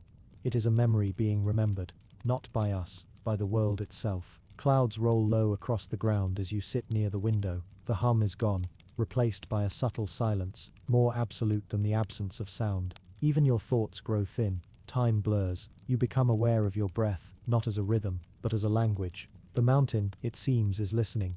Behind you, wind stirs ancient dust, a trail of footsteps, your own already fading. In front of you, through the window, the sky shimmers. You do not step forward, not yet. There is a story told by those who dream deeply. Dreamers who wander in sleep, untethered by place or hour. They say there is a mirror that forms in the sky only when no one is looking. It reflects not your face, but the you that might have been, in another time, on another path. The window, perhaps, is such a mirror. Or perhaps it is the place your other self is looking out from, wondering who among you is real. In the snow beneath the arch, old footprints remain. Not many, just 3, perfectly preserved, no matter the weather, always 3. Too large for a child, too narrow for a man, unmistakably human, and always facing inward. The mountain does not tell stories, but it holds them. Beneath its ice and rock, its echoing caverns and hollow veins, something ancient remembers. It remembers before there were borders, before there were names. It remembers the first wind, the first footstep, the first question whispered to the stars. And so you sit, as others have, breathing, watching, listening. The sky deepens, the stone is warm, and somewhere in the folds of cloud, something stirs. The bells that ring when no one is near, they say the bells ring only at dusk when the air grows too still and the birds forget to sing. No one alive remembers when the tower was first built, or why. It stands alone at the edge of the marshlands, rising from the flooded earth like a stone spine, its base half consumed by reeds and stagnant water. There is no road to it, only a narrow wooden walkway that rots a little more with every passing year. And yet, the bells still ring. Not every evening, only some. The times are inconsistent. It might be every third twilight, or the fourth moon of an odd-numbered month. Or perhaps it waits for something less measurable, mood, memory, a glance from a passing shadow. The villagers no longer try to guess, they only listen. Those who live near the edge of the marshlands, the last few stubborn families, say the sound comes long before the wind. It's not a chime, not a peal, not even music in the ordinary sense. It's a slow, bending tone, as though metal had forgotten how to hold its shape, and now sagged under the weight of time. Some nights it is just one note, others, a slow succession, as if the tower were remembering an old song, one it no longer understood. The children are told not to follow the sound, not to walk the path, not to stare out their windows when the mist turns silver, and the reeds stand too still. But children are curious, and so now and then, one vanishes. They don't speak of those children. The families just leave, houses left half-boarded, laundry still clinging to lines, and in time the reeds reclaim the fences. The wood warps, the doors swing open in the wind, but the bell tower remains. It is not a tower in the traditional sense, no spiral staircase, no clockwork mechanism. It has no entry, just 4 black spires of stone, rising at crooked angles, leaning toward each other as if conspiring. Suspended between them, hanging by lengths of what appears to be knotted vine, are the bells. They do not shine, they are not gold or bronze or iron. They are a dull, pitted material that hums when approached. Some call it stone, others, bone. A traveling scholar once claimed it was made from the shell of a creature long extinct, and left in a hurry after a single night in the marshes. He would not say what he'd heard. The sound of the bells does not carry far, only within the marshes and the village that borders them. Past that, the air eats the noise like a sponge. It is as if the sound exists only for those who already know it. And so we begin not with a legend, but with a return. Elaine had left the village 20 years before. She'd gone north into the cities, then east to the sea, and finally, when time curled its fingers around her shoulders, she came back. She had no plans to stay long, just enough to clear the old house, bury the last of the things her mother left behind, and leave again before the marshes remembered her name. But on her second evening, while sorting through brittle photographs in the attic, she heard it, not loudly, just a low, uncertain hum that brushed against the edge of hearing. Her breath stopped, the air heavy with dust, seemed to pause. She turned slowly toward the window. Outside, dusk had fallen, and the mist was moving, too quickly, too precisely, as if seeking something. And then the bell rang again. She'd forgotten the sound, but it remembered her. The long, aching note stretched into the bones of the house. It pulled at old corners of her memory, childhood days when she'd stood in the field behind the schoolhouse, watching the reeds sway, listening to her teacher whisper prayers she wasn't supposed to know. Elaine stood at the window for a long time, watching the mist inch closer to the garden gate. The bell rang once more, deeper now, slower, and then silence. A silence so thick it felt sculpted. She did not sleep that night. The next morning she walked into the village square, where the few remaining elders gathered around the dry fountain. They nodded when they saw her, but their eyes were hollow. She did not ask them about the bell. She only asked, "Does the path still lead to the tower?" An old woman nodded. "When it wants to," and it wanted to. That afternoon, she found the walkway. It hadn't been there the day before. It was narrow, weathered, but intact. It curled between the reeds like a spine of driftwood, leading out into the mist. Elaine didn't remember starting to walk. One moment she stood at its edge. The next, her feet creaked over the planks, mist brushing against her calves. She didn't look back. The marshland was quiet. No frogs, no birds, no wind, only the sound of water licking at the wood below, and somewhere far ahead, a soft creaking, as if the tower breathed. It rose from the mist without warning. One moment, only reeds and fog. The next, the 4 black spires. Up close, they were taller than she remembered. At least 4 stories, leaning at impossible angles, but never falling. Suspended between them were the bells, 12 in total, each the size of a child. They did not swing. They did not move. She stepped closer. There were no carvings on the spires, no doors, no windows, just smooth, dark stone that seemed to drink in the light. She reached out, touched one. It was warm, and then the bells rang, all of them. Not in chaos, but in perfect, slow sequence, as if acknowledging her presence. Her knees buckled. The sound wasn't just heard. It filled her lungs, pressed against her teeth, curled in her spine. She felt her memories flicker. Faces she hadn't seen in decades, smells from forgotten rooms, the feeling of standing barefoot on cold floorboards before dawn. The bells kept ringing, not loudly, but deeply, and they told her things, of storms that never touched the ground, of cities lost beneath roots, of names that no longer had mouths to speak them, and of the children. They hadn't been taken. They had answered. The bells, it turned out, did not call. They asked. And some, hearing the question, chose to go. Elaine stood beneath them, tears sliding down her cheeks, her fingers digging into the warped wood of the walkway. She remembered now. She had once come here as a girl, not alone, with her brother, Jamie. He had heard the bells, and he had stepped forward. She had not. She had run, and spent 20 years trying not to remember, but the bells remembered her. They rang once more. One long note, soft and aching, an apology, a welcome, a choice. She did not answer, not yet. Instead, she sat at the base of the spires. The mist curled around her like a shawl. The air was warm, and the bells fell silent. For a while, in the days that followed, she returned again and again. The path was always there now, the tower always waiting. She began to notice things. Footprints in the silt, not hers. Scratches in the spires, like writing, though not in any language she knew. Sometimes, she would hear laughter. Children, playing somewhere deep in the mist, and sometimes, she thought she saw them, just beyond the reeds. Eyes bright, smiles wide, not ghosts, not lost. Found. One evening the bells rang without her. She was in her old bedroom, sorting through her mother's letters. When the tone rolled through the walls like smoke, she rushed to the window. Outside, the mist glowed, and she saw someone walking the path. A boy, small, steady, unafraid. Elaine reached the garden gate, heart pounding. She wanted to call out, but the bells rang again. Soft, slow, and she understood. It was not her place to interrupt. She watched him vanish into the fog. The bells sang their question, and the mist swallowed his answer. She sat on the porch until dawn. The next morning, she went to the village square again. The old woman sat by the fountain, eyes closed. "You saw it," she said. Elaine nodded. The woman smiled faintly. "We all hear them. Not all of us understand. Fewer still accept." Elaine hesitated. "What happens, if I do?" The woman opened one eye. "Then you do not return." That night, Elaine walked the path one last time. She wore no shoes. The mist curled around her ankles like silk. The bells did not ring until she reached the spires. When they did, it was not a question. It was a welcome. She stepped forward.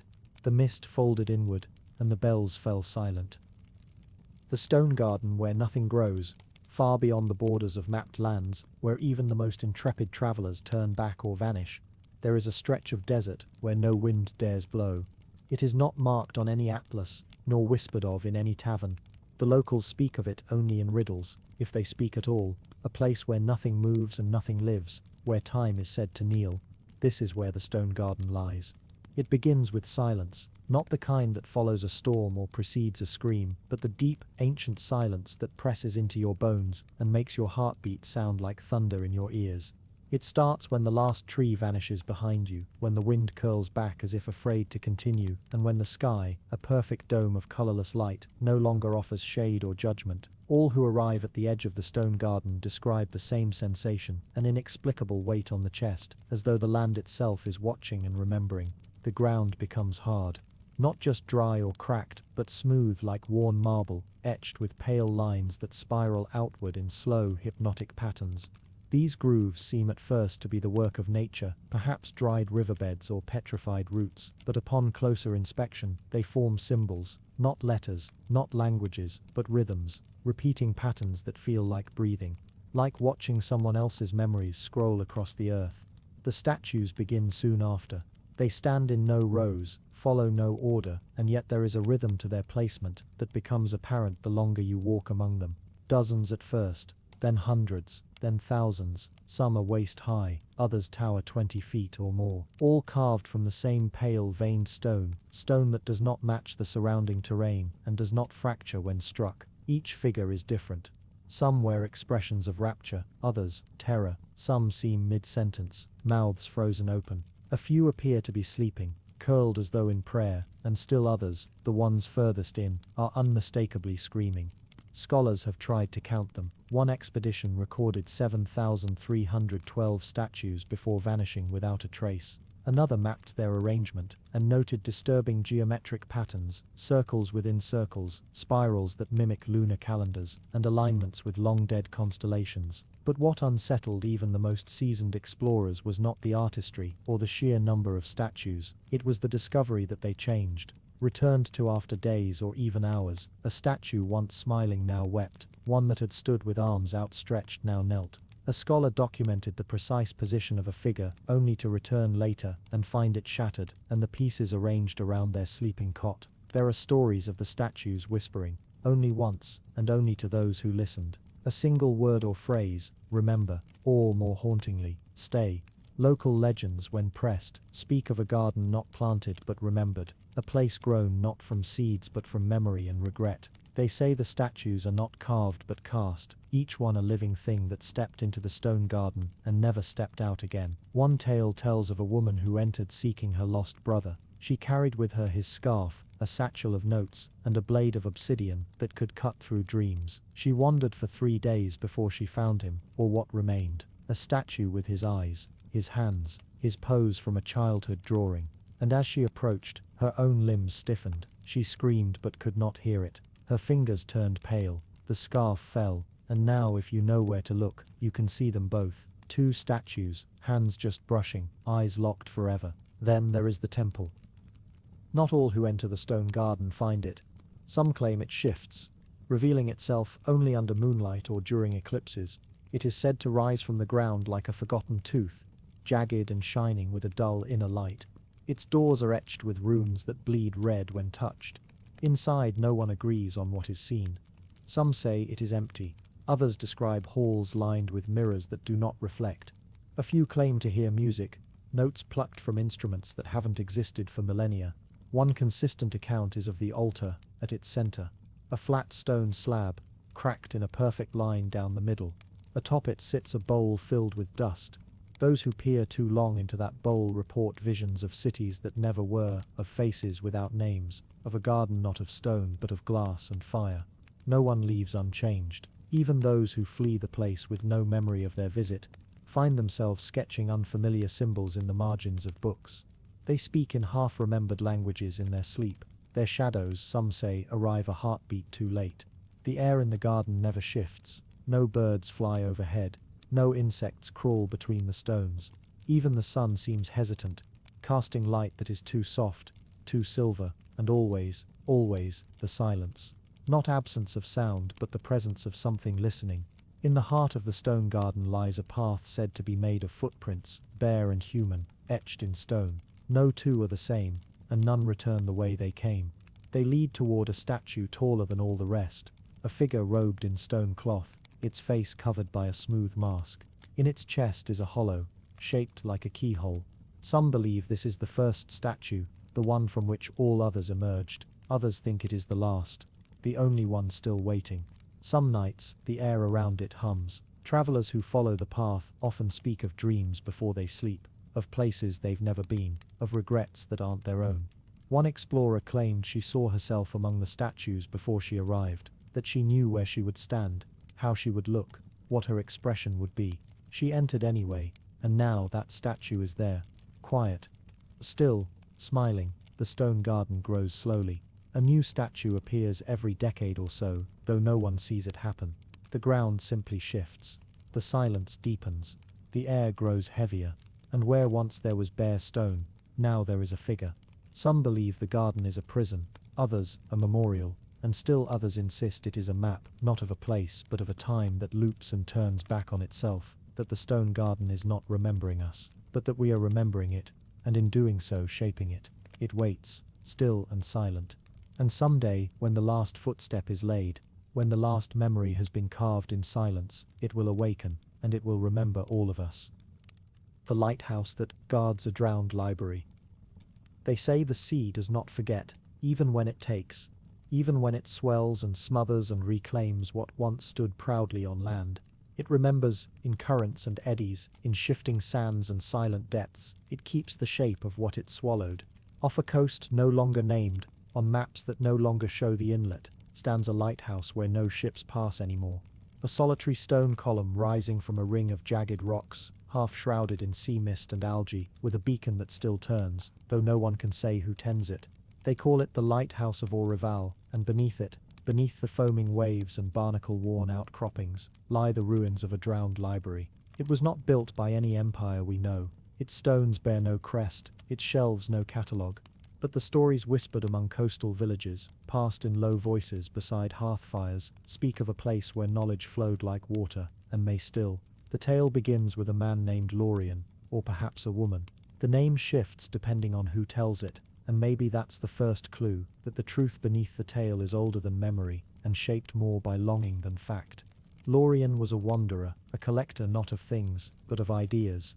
They came from a city far inland, a city now lost to time, carrying scrolls in oilcloth wrappings, words stitched into the hems of their cloak, thoughts memorized like hymns. Where they walked, people spoke a little differently afterward, saw a little more, wondered a little longer. In a village by the sea, where the cliffs fell steeply into green-grey tides and fog moved like breath, Lorien found something, not treasure, but silence.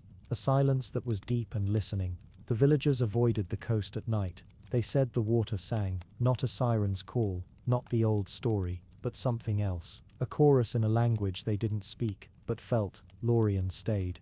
They built a small house on the bluff, then a study, then something larger, a library, not of books written, but of books gathered, found in shipwrecks, in abandoned shrines, in the locked cellars of dying monasteries. The library grew, and then it grew downward. No one knows how many levels there were. Some say 7, others 13. Still others say the number changes depending on what you're looking for. But all agree the library was real, and it was unlike anything else. Stone corridors lined with manuscripts, inked in ochre and blue. Spiral staircases that echoed with readings spoken in forgotten tongues. Ceilings painted to resemble night skies from different centuries. Shelves not by author or topic, but by emotion. Fear beside wonder, sorrow next to revelation. People came, not many, but enough. Scholars, mystics, artists, people with dreams they couldn't explain. They came not to learn facts, but to be changed, to be remade. And the sea watched. At first it lapped quietly at the shore, gentle, almost respectful, but storms grew stronger.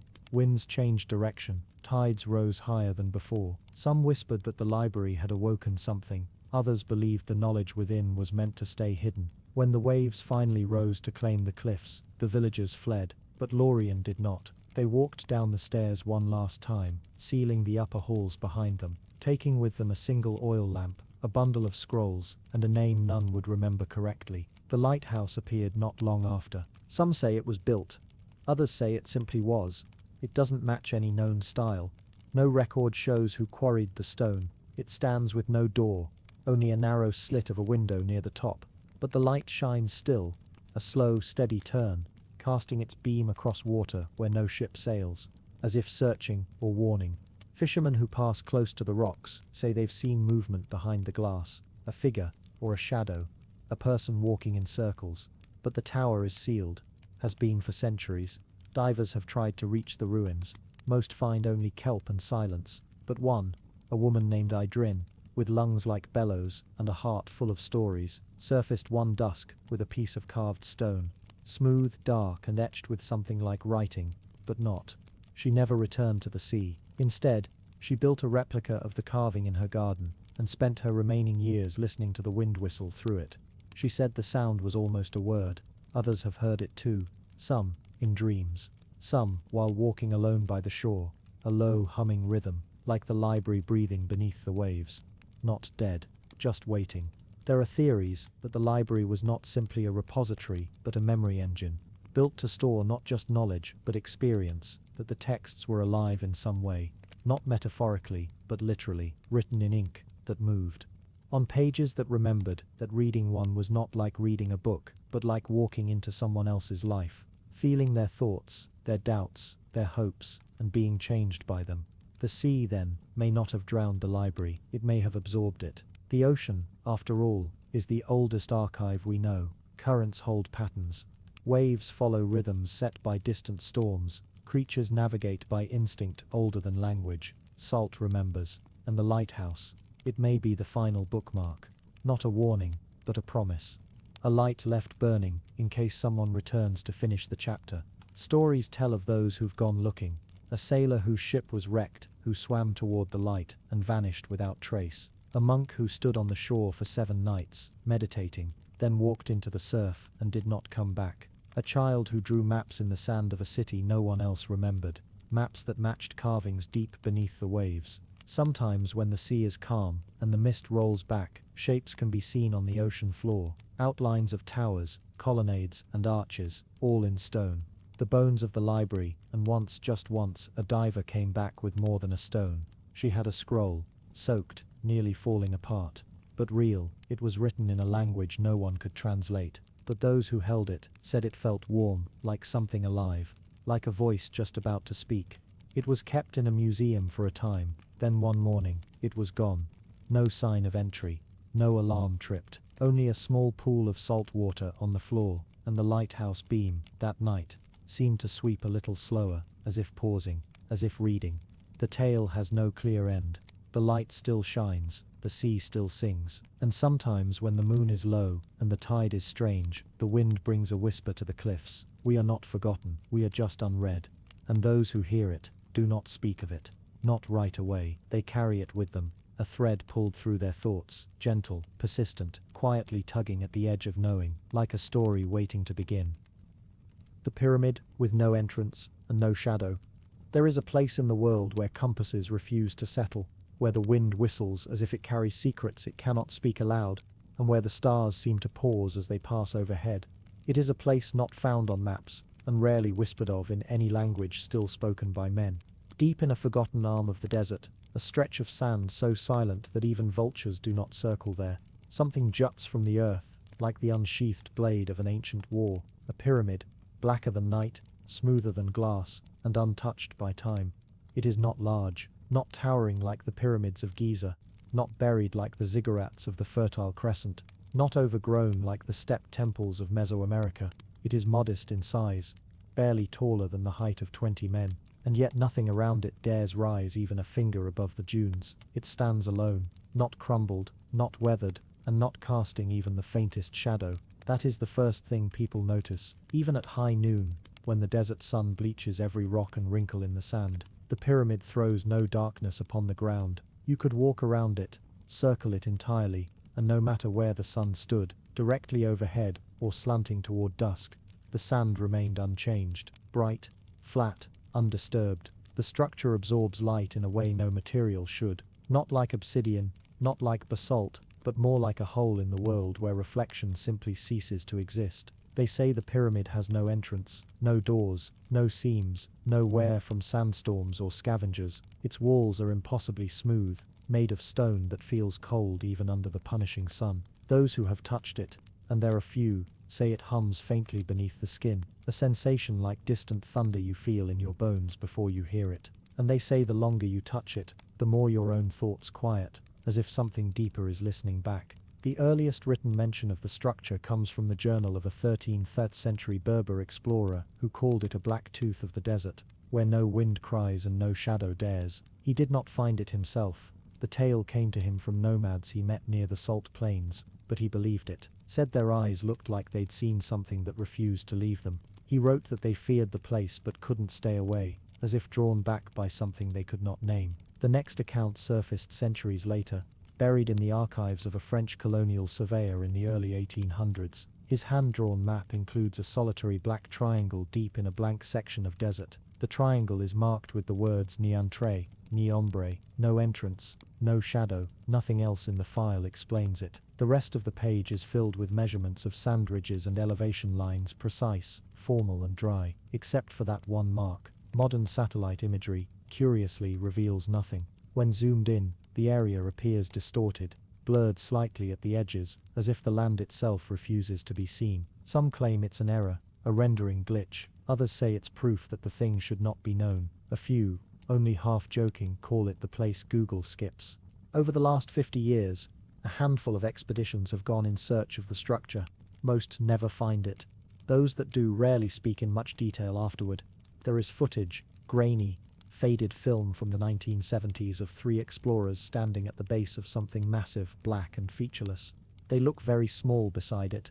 One of them walks forward and places both palms against the stone. He stands still for a long time. Too long. Then the footage cuts to static. Some say that man never came back.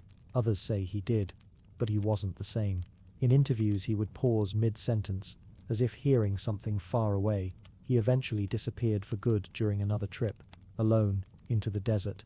One of the more recent stories comes from an archaeologist named Dr. Rafi El Amin. He never published his findings, not formally, but late in life he wrote a long, rambling letter to his former colleague, describing his encounter in 1994.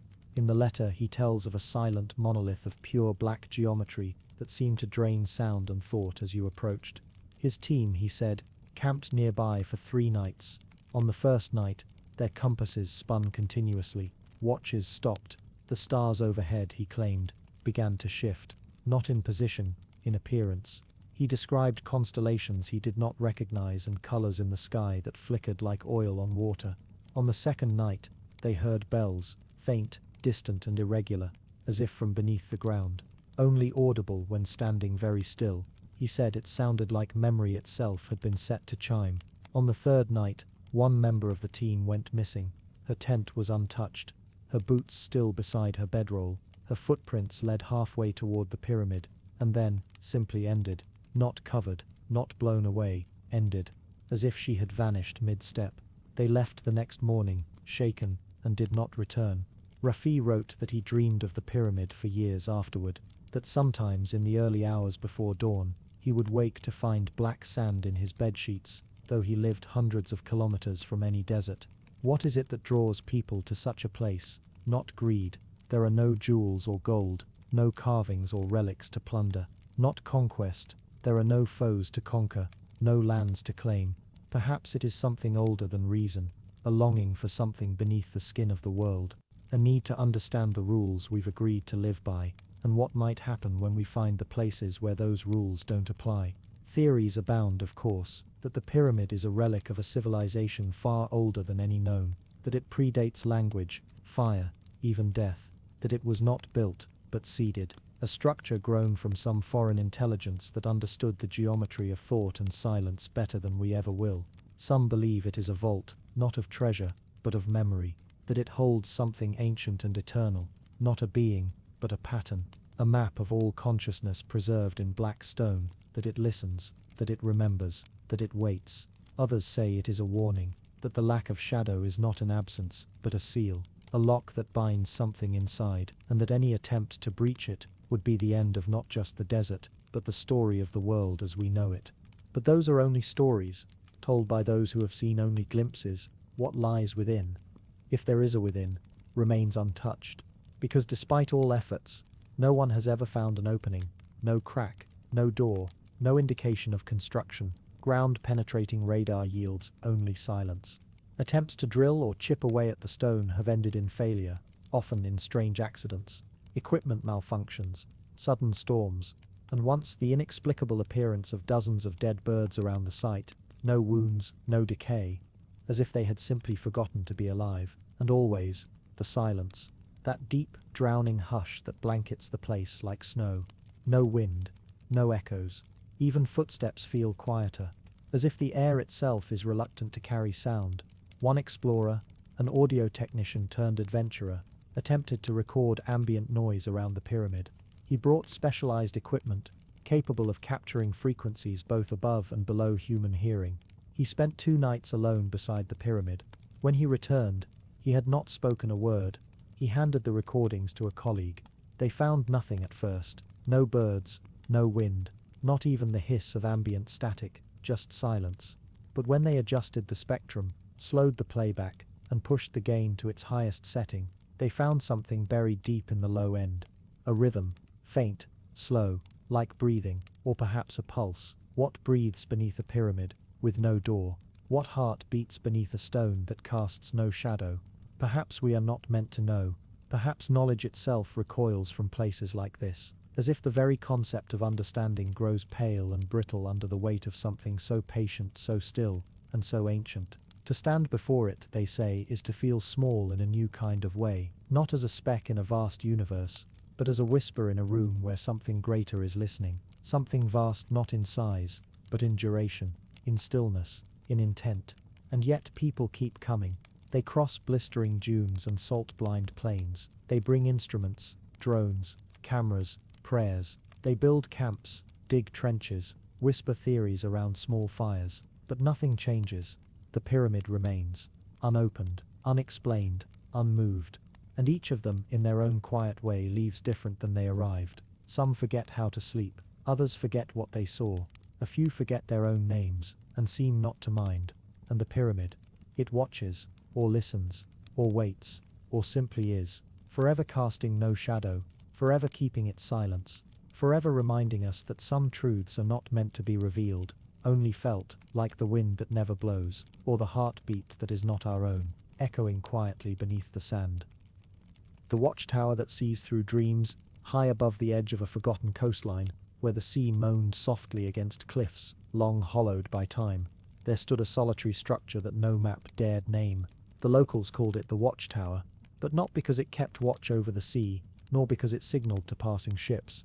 They called it that because, once, long ago, someone claimed the tower could see through dreams.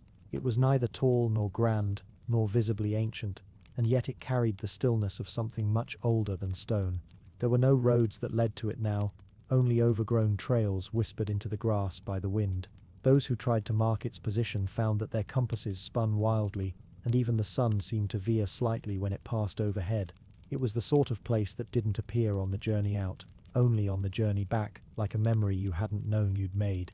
It was said that the tower was built from driftwood turned to stone, each plank laid in place by someone who never once spoke aloud. Its windows were narrow and arched, filled with a kind of glass that reflected nothing, not even the stars.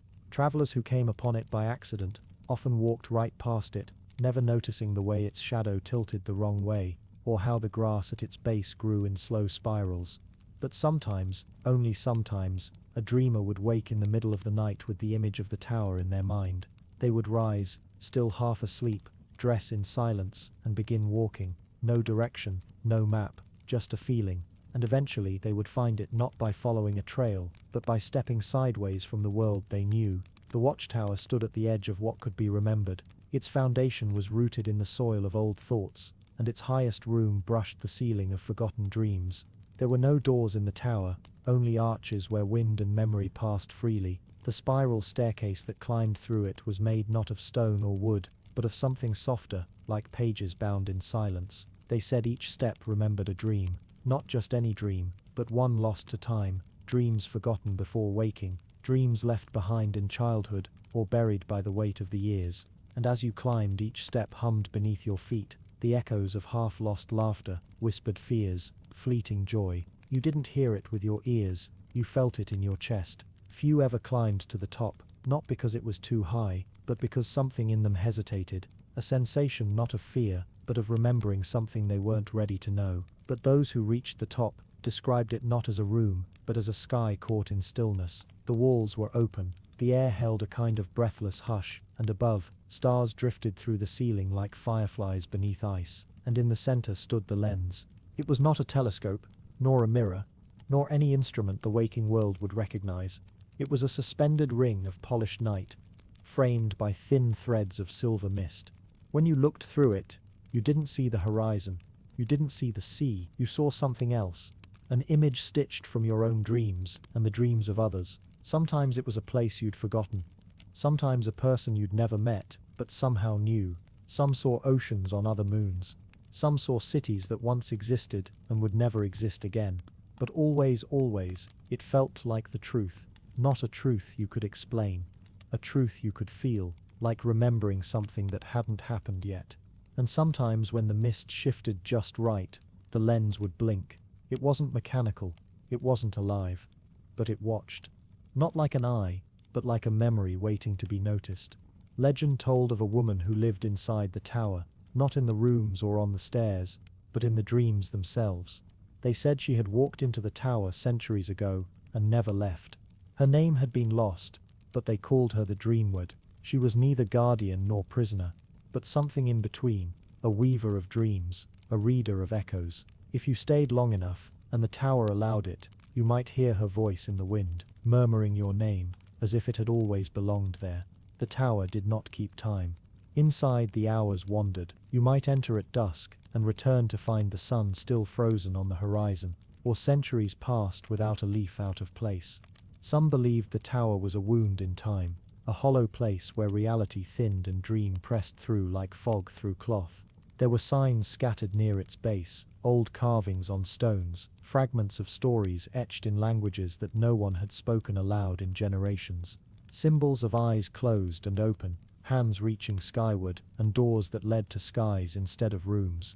The oldest story told of a people who once lived without sleep, their minds too sharp for rest. They built the tower to remember what dreams felt like, and found, instead, that dreams had always been watching them.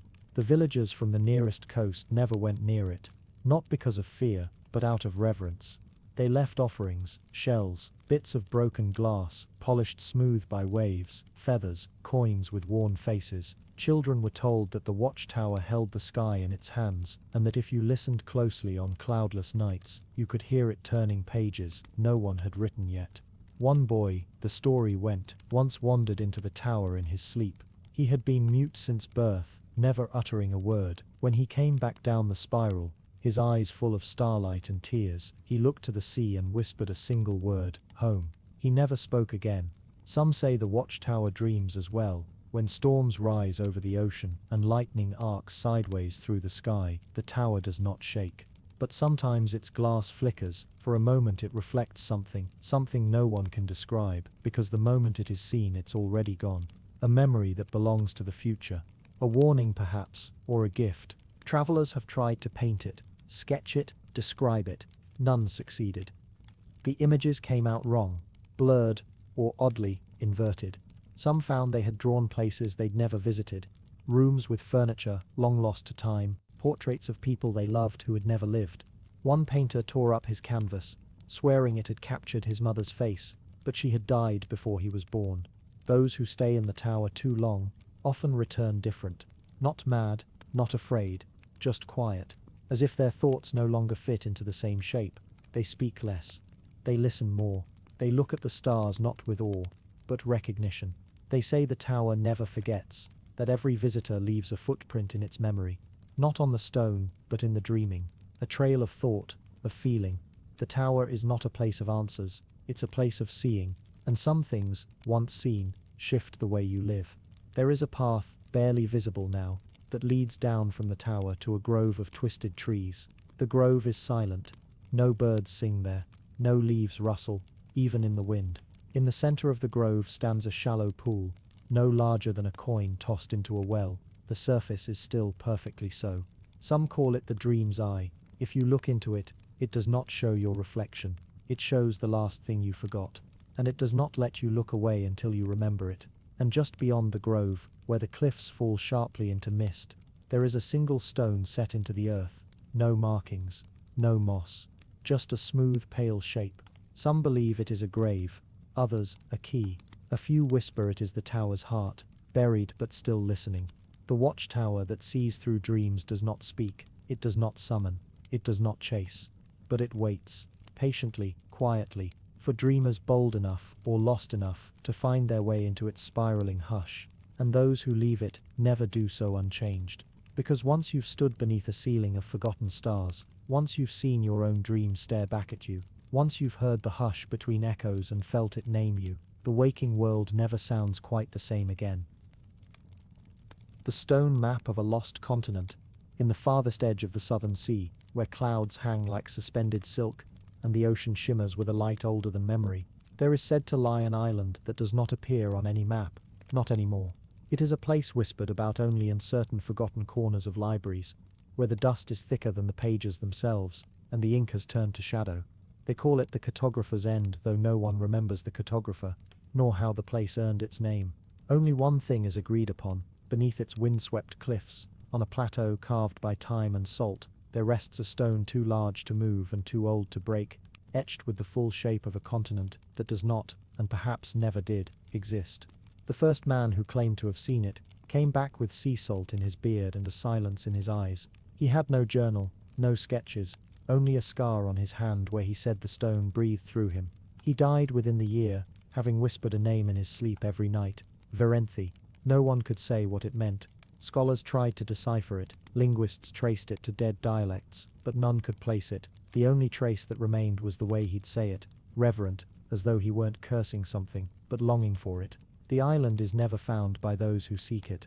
That is one of the unspoken rules. Treasure hunters, skeptics, even full maritime expeditions have launched under banners of curiosity or conquest, and each has returned empty-handed or not at all. The few who did return spoke of oceans shifting when the stars blinked out, of birds that flew backwards, and of time that stretched like molten glass. Some called it a mirage crafted by pressure and light. Others, something worse, a place that exists sideways to time, whose presence wounds the world wherever it touches it. But occasionally, someone finds it, not by design, but by drift. Most often they are alone, stranded or lost, half-starved or half-mad. It is as if the island only allows itself to be seen when the mind is too tired to lie. And on the center of that island, on a plain swept flat by ancient winds, lies the stone. It is black, not the black of coal or night, but a deep velvet black that seems to pull the eye inward. If one stands too close, it seems to pulse, not with life, but with something older than it. A hum without sound, a song that's remembered only by bones. The map etched into it is both unmistakable and impossible. Coastlines, mountain ridges, great river deltas, all too detailed to be abstract, too elegant to be random, and yet it matches nothing on Earth. Some claim it is a map of a lost continent, one that predates history, that sank beneath the waves during a time when stars still danced in different shapes. Atlantis, Mu, Lemuria.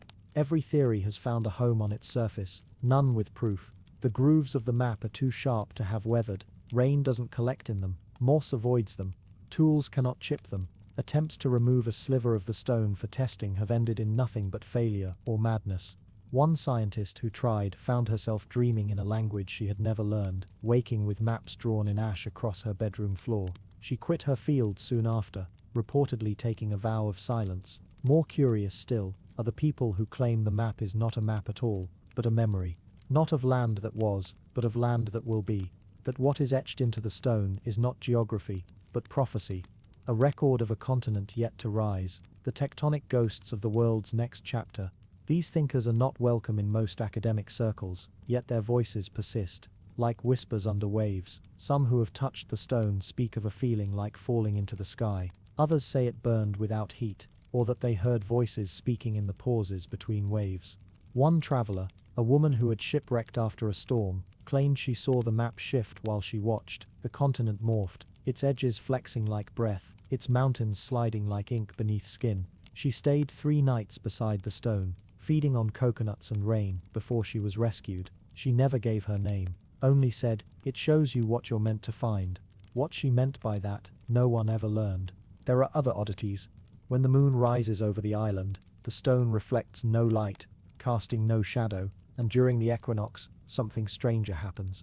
Witnesses, few as they are, have described a second image appearing faintly above the surface, almost like a ghost map overlaying the first, a landmass shaped like an eye, or a serpent biting its own tail, or an open hand. Each description varies, and each witness is certain they saw it alone. Legends have taken root, as they always do. Local fishermen in the southern archipelagos say the stone was placed by the last survivors of a sunken world, that they encoded their knowledge, not in language, but in form, that each contour of the map holds a kind of memory, not factual, but emotional, that those who can feel the map fully may remember lives they never lived. A painter once tried to recreate the map from memory. He had seen it on a solo voyage, and claimed the shapes haunted him. He painted obsessively for weeks, canvas after canvas, until, without warning, he vanished. All he left was a final painting, rolled up in a cracked leather tube. It depicted not the map, but the sky above the island, stars drawn in configurations no astronomer could identify. In the bottom corner, scrawled in paint, was a sentence: "The map dreams forward." What does it mean for stone to dream? What does it mean for a place to remember? In the years since its discovery, or rediscovery, the island has remained shrouded in silence. Satellite images fail to locate it. Planes fly overhead without noticing it. It is as if the island chooses when to be found. There are rumors of people who live on it, shadows seen on distant ridges, campfires glimpsed through the mist, but none have been confirmed. If they exist, they keep no contact with the world. Perhaps they are the last keepers of the stone, or perhaps they too are kept. Some believe the map on the stone is not static, that with each visitor, it changes slightly. New ridges, different coastlines, entire sections shifting like pieces of a dream, as if the land it depicts is not fixed, but responsive, alive. Others argue it is none of these things, that the map is a mirror, not of geography, but of the mind, that it takes the shape of what you most long to find, or most fear to remember, that its truth is not in what it shows, but in how you see it.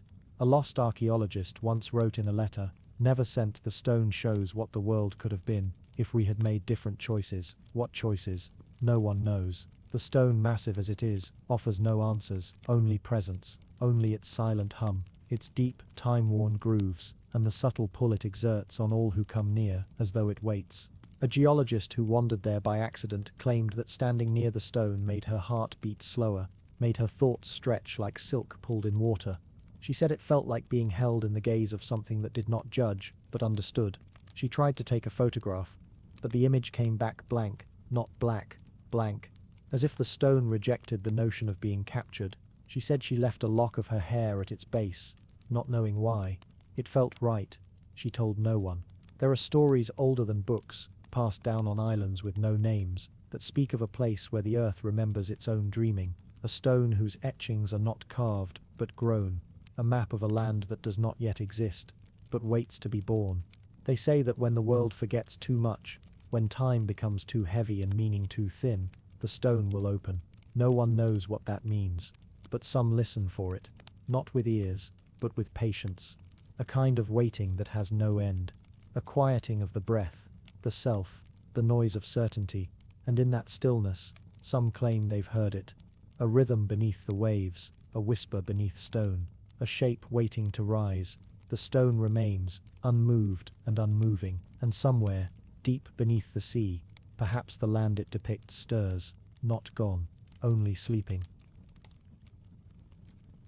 And so the stones remain, silent, watching, waiting.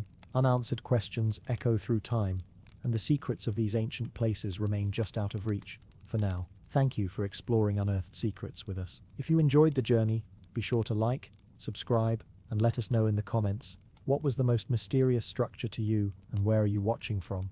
What time is it there? Until next time, keep wondering.